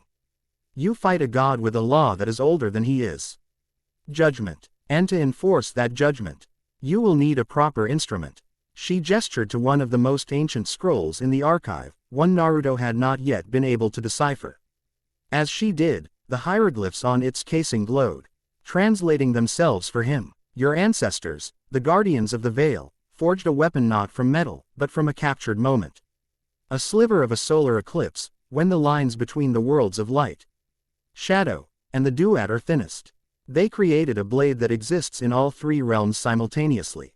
It cannot be broken, for it is not truly solid. It cannot be dodged, for it cuts the soul as well as the flesh. They called it the Khopesh of Duat. Where is it? Naruto asked, his course already set. Where all the most powerful legacies of your clan are buried, Bastet replied. In the central vault of the citadel, on the island of Uzu no Kuni. But the island is not as it was. Since the Uzumaki were wiped out, the seals that pacified the ancestral spirits have weakened. The veil there is frayed. It is a place of ghosts and monsters, both mortal and divine, all wrapped in a storm that has not ceased for 50 years. Naruto's decision was instantaneous. I'll leave at dawn. You will not go alone, a firm voice stated from the entrance to the sanctum. Temari stood there, clad in her combat gear, her great fan upon her back. She had been King him for a strategy meeting and had overheard the final part of their conversation. Set as a threat to my village as much as yours. An avatar of his power would see Suna as his personal kingdom. As your ally, I will not allow you to face such a threat without my support. That storm you speak of, it is made of wind. I am the master of wind. Before Naruto could protest, another voice, laced with cynical amusement, echoed from the shadows. Going on a ghost hunt in a death trap full of archaic seals. Sounds like my kind of party. Anko landed silently beside Temari. You think I'd let you go into the ancestral home of the world's greatest seal masters without an expert in trap disposal? You'd be paced before you got past the front door. A moment later, Chiyuya and Hinata arrived together. Chiyuya had been dragged along by a surprisingly determined Hinata. If the island is full of spirits, Hinata said, her voice soft but resolute, her hands clenched into fists, then my Byakugan is a necessity. I can see them. I can tell the difference between a lost soul and a hostile entity. I will not be a liability, Naruto-kun. I will be your eyes. And I'm not gonna sit here while you all go have all the fun, Chiyuya added. Crossing her arms, though her eyes betrayed a deeper reason. She would not be left behind. Not again. Naruto looked at the four women who had assembled before him. A desert queen, a cursed survivor, a cloistered oracle, and a broken songbird. He saw their logic, their strength. But he also saw the immense danger. It's too risky. This is my legacy, my burden. That's where you're wrong, little judge, Bastet purred, reappearing beside him. It stopped being just your burden the moment you started collecting strays. She smirked. This is your first test as a leader of a pantheon. Are you going to try and do everything yourself, like a foolish mortal hero? Or are you going to use the powerful, dedicated assets the world has so graciously placed at your disposal? He looked at each of them again, at the unwavering determination in their eyes. He was not alone, and to pretend he was would be an insult to them all. A small, genuine smile touched his lips. All right, he said, we leave at dawn. Pack for a storm. Uzu no Kuni was not an island, it was a scar. Surrounded by a maelstrom of churning, violent whirlpools that could tear a ship to splinters, its black volcanic shores were perpetually lashed by a storm that was more curse than weather. Lightning spider webbed across a sky the color of a bruise, and the rain fell in thick, chilling sheets. They bypassed the whirlpools thanks to Temari, who used her fan to create a massive, controlled channel of calm water, a temporary tunnel through the chaos that allowed their small, durable boat to pass. As they landed on the black sand beach, the sheer spiritual pressure of the island descended upon them. It was a suffocating weight, a chorus of a million whispering voices, the collective sorrow and rage of the massacred Uzumaki clan. All right, Hinata, Naruto said, his voice a calm anchor in the storm. You're our guide. Hinata activated her Byakugan. To her, the world transformed. The ruined city before them was not empty. It was teeming with spectral figures. Most were pale blue, ethereal forms of men, women, and children, wandering aimlessly, trapped in the last moments of their lives. But among them were darker shapes, malevolent spirits, twisted by rage, their forms flickering with violet and black energy. And woven throughout the entire city was a web of shimmering, deadly lines, the spiritual tripwires of decaying but still lethal seals. The main road is a graveyard, she whispered, her voice trembling slightly. The seals are most concentrated there. But there is a path, along the western cliffside. It is less trapped, but we will have to pass through a cluster of angry ones. Guided by Hinata's sight, they began their trek. It was a harrowing journey through a haunted labyrinth. Anko took the lead on disarming traps, her expertise pushed to its absolute limit. These were seals of a complexity she had only read about, powered by the ambient spiritual energy of the island itself. More than once, she had to call upon Temari to use a precise gust of wind to trigger a pressure plate from a safe distance, or ask Naruto to weave a shroud of shadow Ove. Ra rune to temporarily dampen its power. Their first major obstacle was a collapsed bridge over a deep chasm. The area was swarming with the angry ones Hinata had warned about, vengeful wraiths, their faces masks of silent screams. They are drawn to our life force, Naruto noted, his own soul sight confirming Hinata's vision. They will swarm us if we try to cross. Allow me, Yuya said. She stood at the edge of the chasm, brought her flute to her lips, and began to play. It was not one of her aggressive, combat melodies. It was the indigo-hued sound she had found in her soul, a slow, melancholic lullaby filled with a profound sense of peace and release. The effect was instantaneous. The raging spirits stilled, their violent energies calming. They turned towards the music, their tormented features softening. One by one, they began to fade, their duty done, their souls finally finding the path to the duet. A path of pure music had soothed the rage that had tethered them to the world for 50 years. With the spirits pacified, Temari used a powerful gust of wind to clear the last of the debris, creating a stable, if narrow, path for them to cross. They worked like a well-oiled machine, each part indispensable. As they drew closer to the central citadel, the nature of the threat changed. The veil here was thin enough to tear. Creatures that were not spirits of the dead, but native inhabitants of the duet, slipped through. Vicious, dog-like beasts made of shadow and bone, the Amkot, servants of Set, began to hunt them. It was here Bastet finally joined the fray. My turn, she purred. She met the beasts, charge, transforming into a whirlwind of divine violence. She was no longer a veiled woman, but a warrior goddess, her hands tipped with claws of golden light, her movements too fast for a mortal eye to follow. She tore through the creatures of the duet with a savage grace that was both terrifying and beautiful to behold. They finally reached the entrance to the main citadel. It was sealed by a massive stone door covered in a swirling vortex of Uzumaki fuinjutsu so powerful it made the air around it hum. This one, I can't disarm it, Anko breathed, her face pale. It's not a trap, it's a lock, powered by the life force of the entire Uzumaki bloodline. It requires a specific key. I am the key, Naruto said. He stepped forward and placed his hand on the door.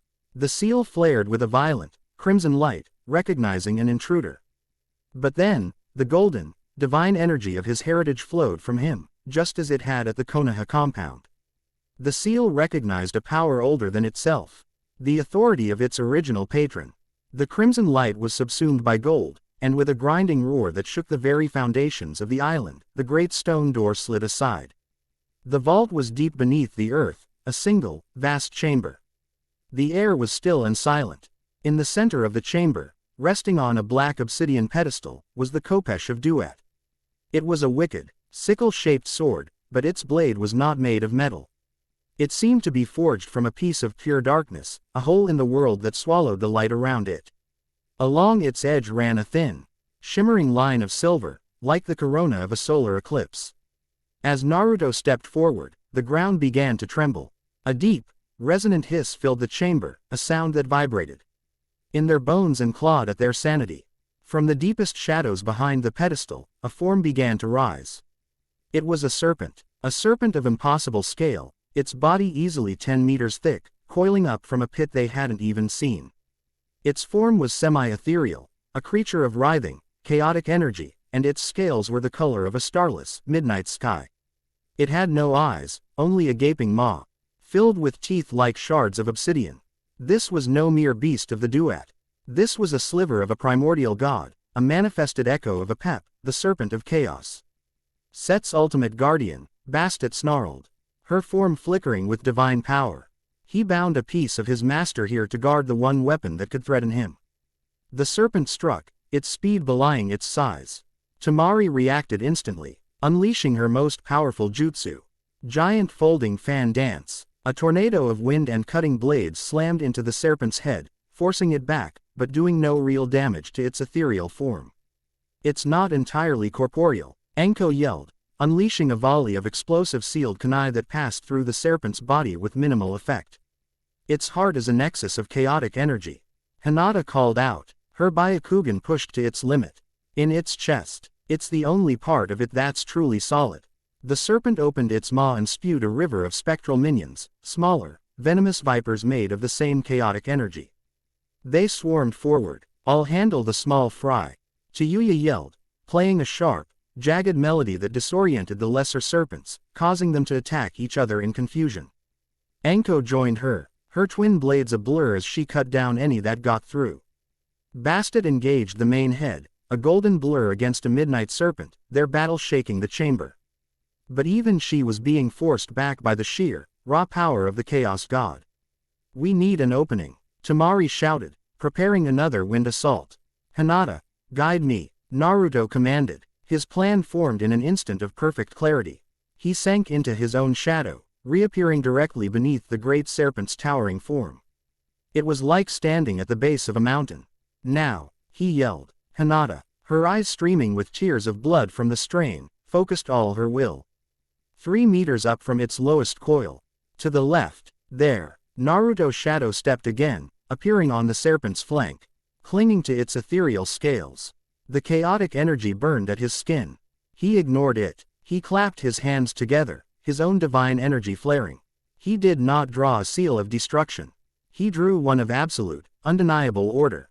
A complex hieroglyph representing the scales of Ma'at. Judgment. By the authority of the Duat, I command this space. Bind. The seal shot from his hands, striking not the serpent, but the very floor and air around it.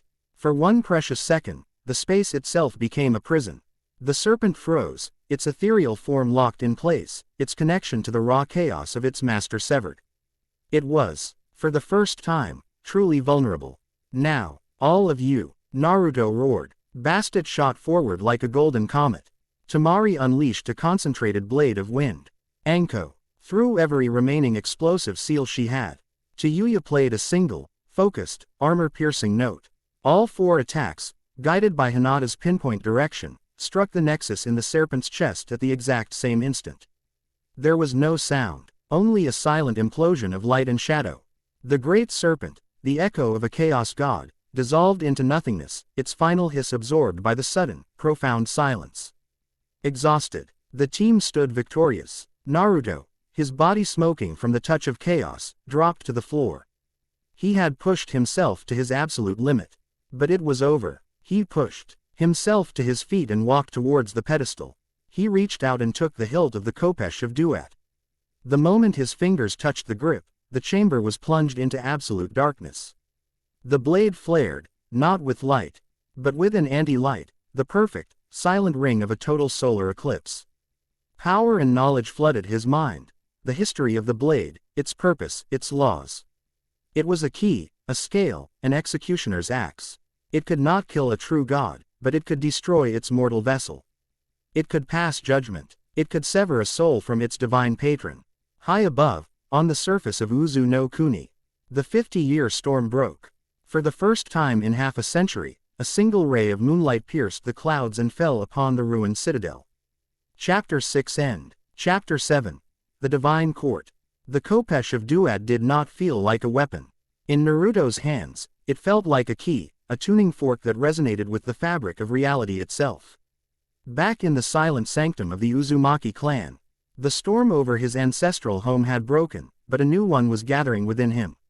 He held an instrument of judgment, but he had no authority to wield it.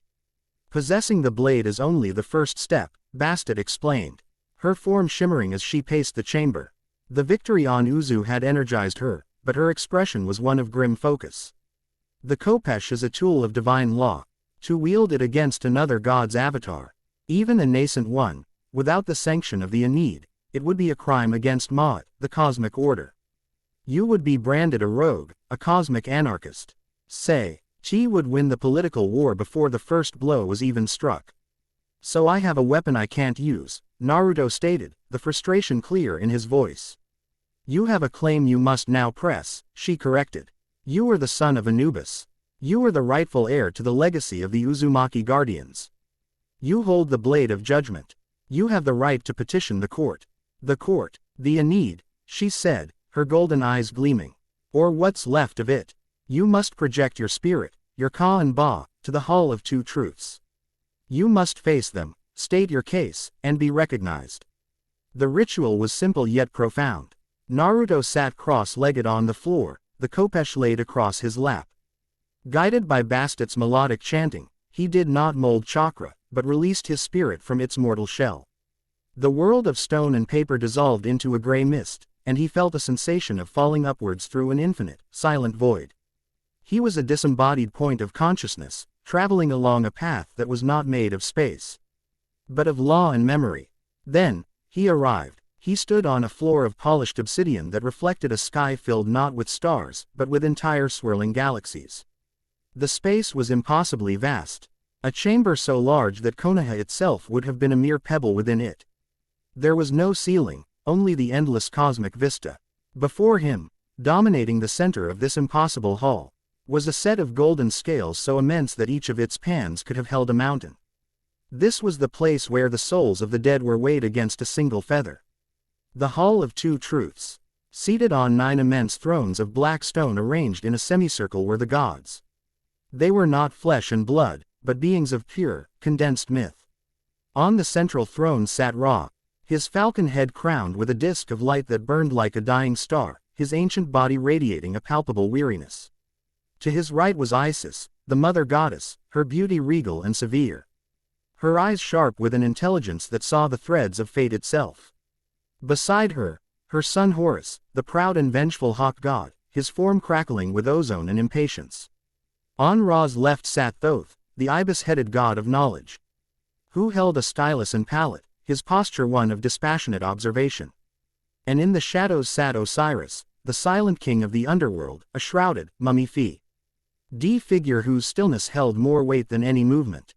Naruto felt the presence of his father, Anubis, standing just behind Osiris's throne, not as a participant, but as a silent supporter, his jackal-headed form a pillar of solemn strength. And Bastet was there too, a faint, comforting presence at the edge of his own consciousness, his guide in this terrifying place. But it was the 9th figure that drew Naruto's full attention.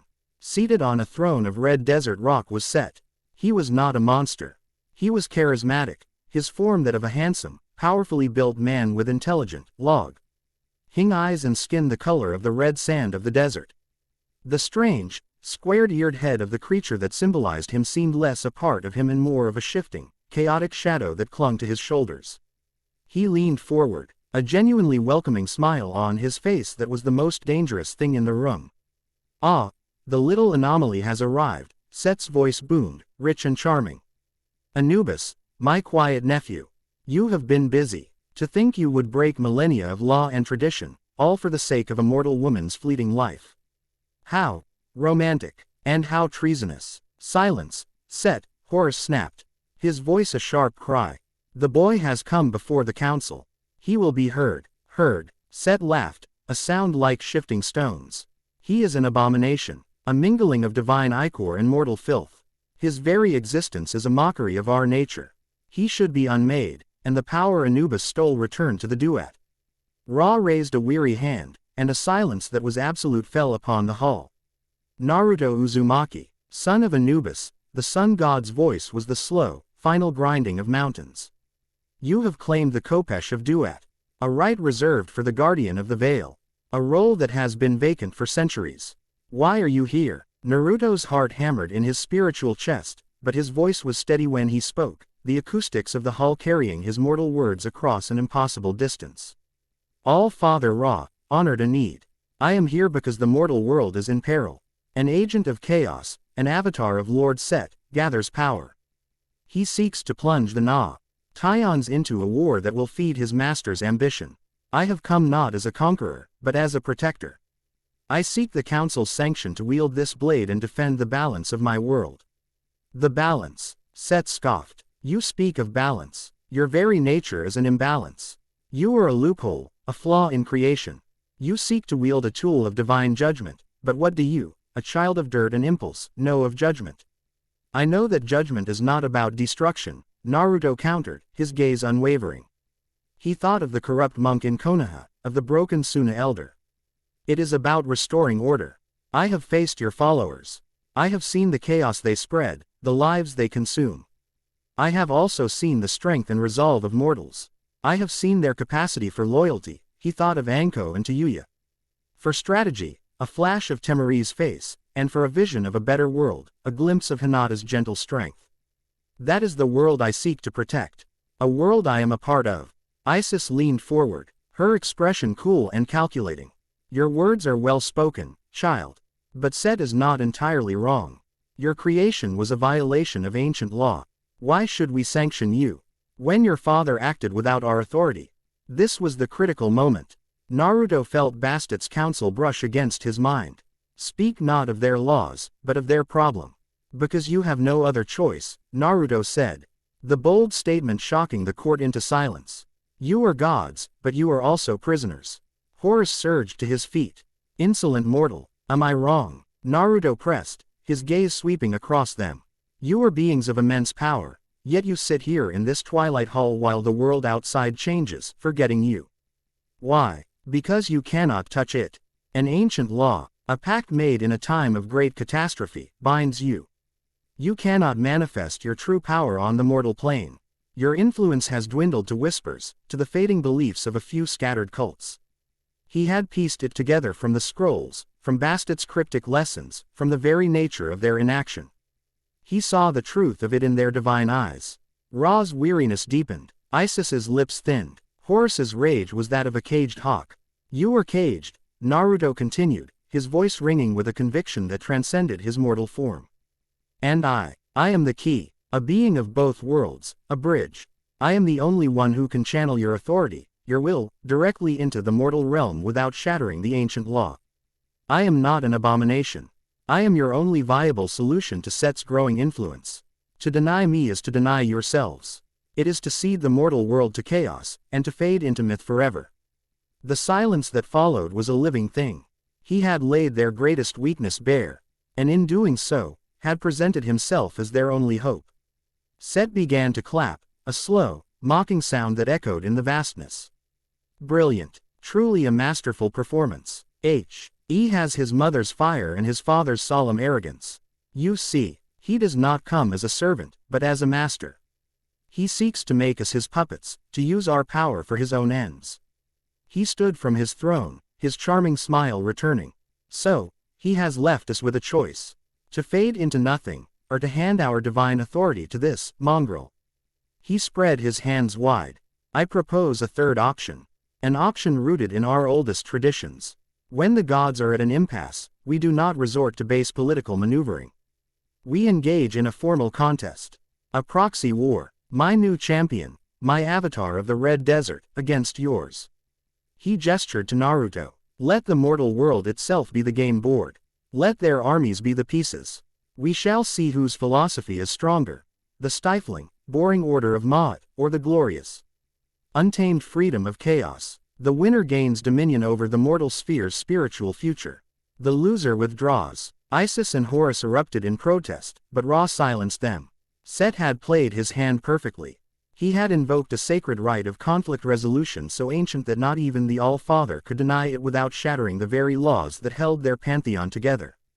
It was a checkmate. Ra's weary, burning eyes settled on Naruto. The weight of his gaze was the gravity of 1,000 suns. You have forced this council's hand, son of Anubis. And in turn, our hand has been forced. The challenge is accepted. The God King rose from his throne, and the galaxies in the sky seemed to bow. Naruto Uzumaki, by the sanction of this council, you are hereby named the champion of Horus. The agent of Isis, the arbiter of the veil in the mortal realm. You will act as our sword and our shield in the coming conflict. He pointed a finger at Set. And you, Set, you will abide by the ancient rules. No direct interference. This will be a war of mortals, guided by divine will. The outcome will be binding. Set bowed with a flourish, his eyes dancing with triumphant fire. Of course, All-Father. Let the game begin. The Hall of Two Truths dissolved, the thrones of the gods fading like smoke.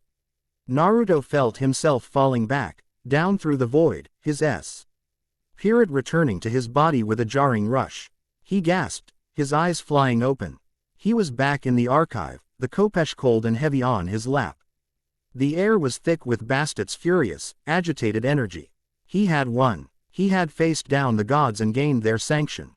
He was their champion, but the victory felt like ash in his mouth. He was now the general of a holy war he had never asked for. And the battlefield was going to be his home. Chapter 7 End. Chapter 8. War of Two Deserts. The judgment of the Aeneid did not echo in the mortal world as a thunderclap, but as a political firestorm.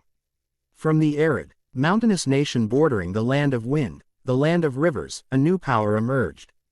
A charismatic warlord named Khopesh, claiming direct descent from the region's ancient desert kings, united the scattered, warring clans under a single, blood-red banner. He preached a doctrine of righteous conquest, of reclaiming ancestral lands stolen by Sunagaker, of restoring the glory of the true desert faith to the one true God, the Red Lord of Chaos, Set.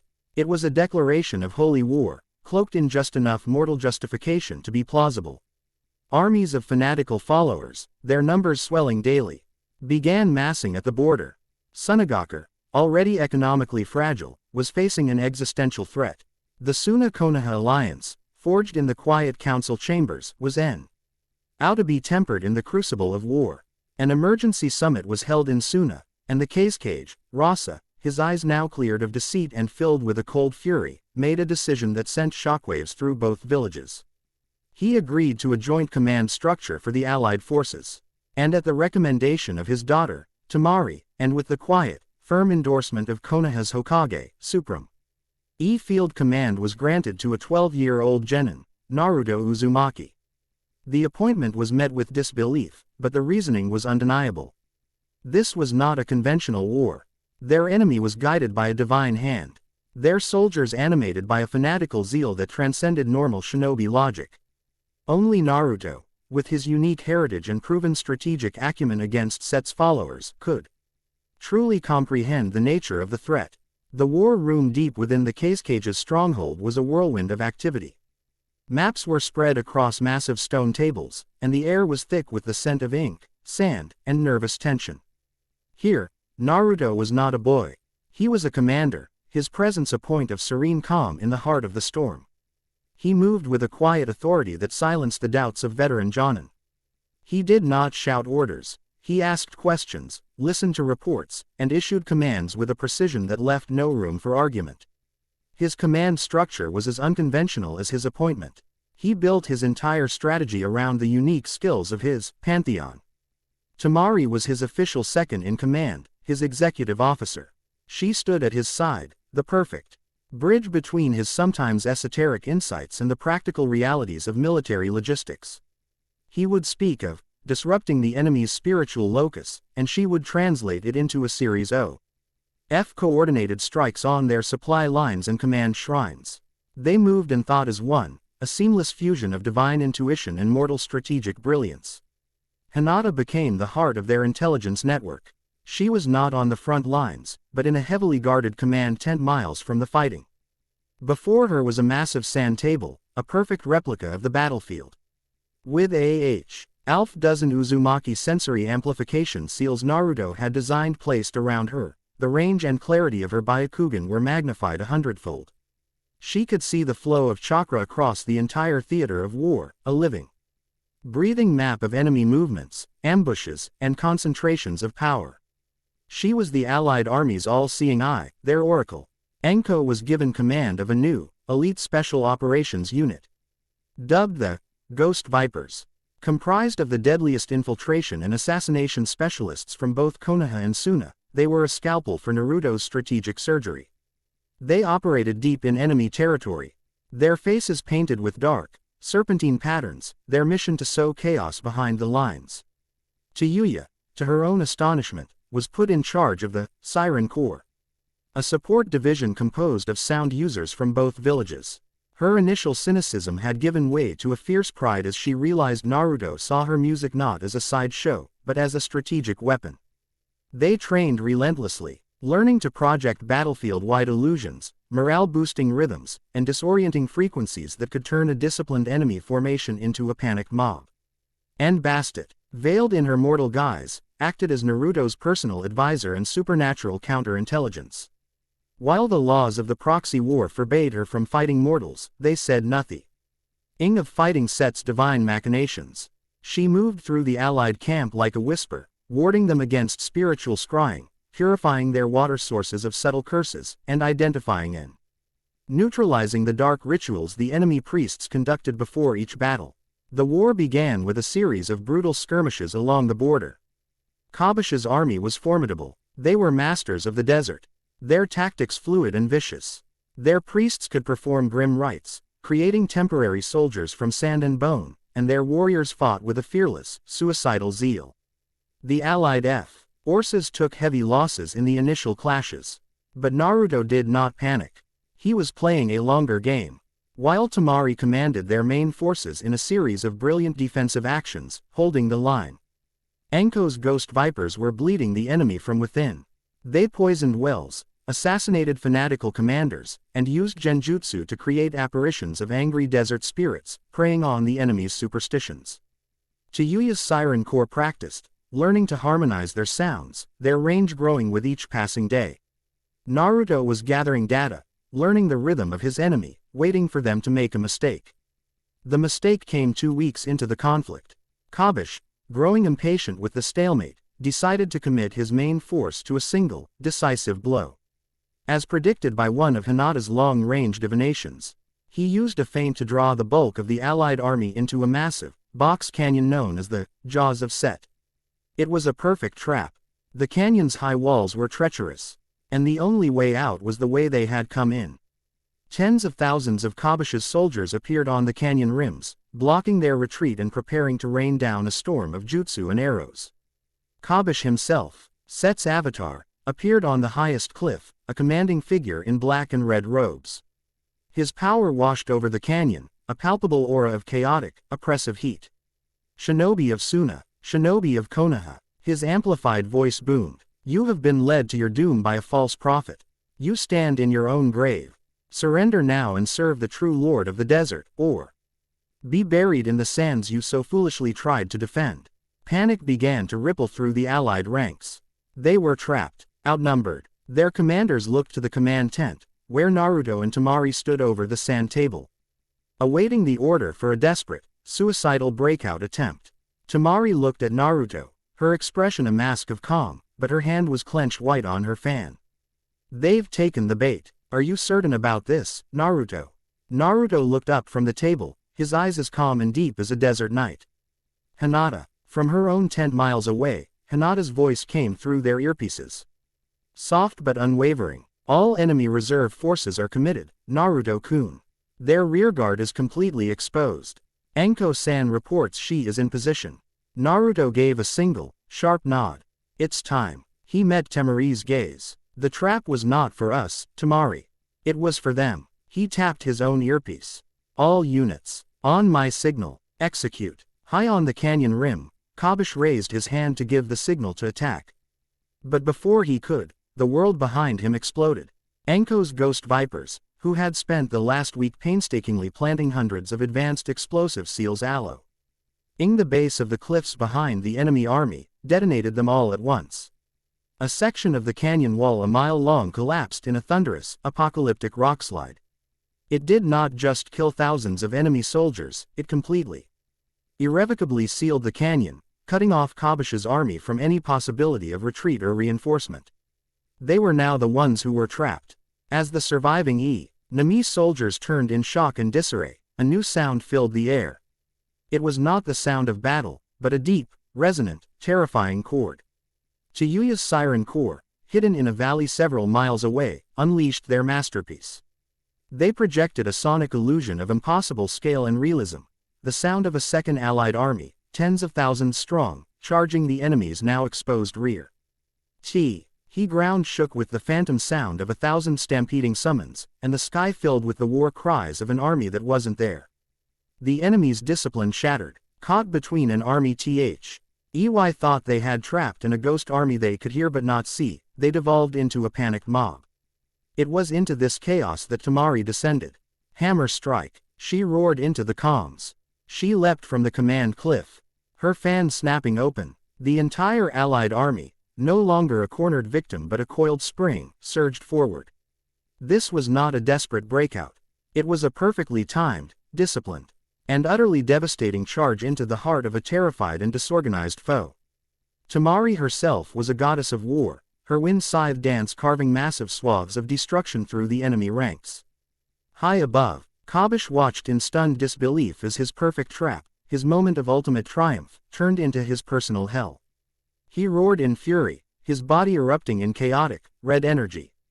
But as he turned to enter the fray and rally his men, a shadow detached itself from the one behind him. "You speak too much," Naruto's voice said calmly. Kabish spun, lashing out with a scythe of hardened sand. Naruto met it with the Kopesh of Duat. The impact produced no clang of metal, only a dull, soul-deadening thud. The sand scythe disintegrated. "Impossible," Kabish snarled, launching a volley of attacks. He was a master, a powerful vessel for a god's power. But Naruto was something else. He moved like the desert wind, his every step precise, his every parry with the eclipse blade effortless. He wasn't just fighting, he was judging. With each block and parry, the Kopesh did its work. It did not just deflect the Avatar's attacks, it severed the fine, invisible threads of divine energy that connected him to Set. Kabish felt his power flicker, his connection to his god growing thin and staticky. The boundless rage and strength that had filled him was draining away, replaced by the cold, mortal fear of a man facing his own end. "What are you?" he screamed, his final attack a desperate, chaotic blast of power. Naruto stepped through it, untouched, and the flat of the Kopesh against the Avatar's chest. "I am the son of the judge," he said. "And your power is forfeit." A wave of anti-light, the black corona of the eclipse, pulsed from the blade. Kabish screamed as he felt the last, final connection to his god snap. He fell to his knees, no longer an avatar, but just a man, gasping for air, shaking and powerless. With the fall of their leader and the loss of his divine aura, the last vestiges of the enemy's morale crumbled. The battle turned into a rout, and the rout into a mass surrender. As dusk fell, its purple and orange hues painting the canyon of their victory. Naruto stood on the cliffside, the Kopesh held loosely in his hand. Below him, the surviving enemy soldiers were being disarmed and rounded up by the allied forces. He had not just won a battle. He had dismantled an entire army with the precision of a master watchmaker. He looked out at the vast, silent desert, a land he was now sworn to protect, his war just beginning. Chapter 8 End. The end. I hope you enjoyed this episode. Remember to subscribe and like this video. See you in the next video.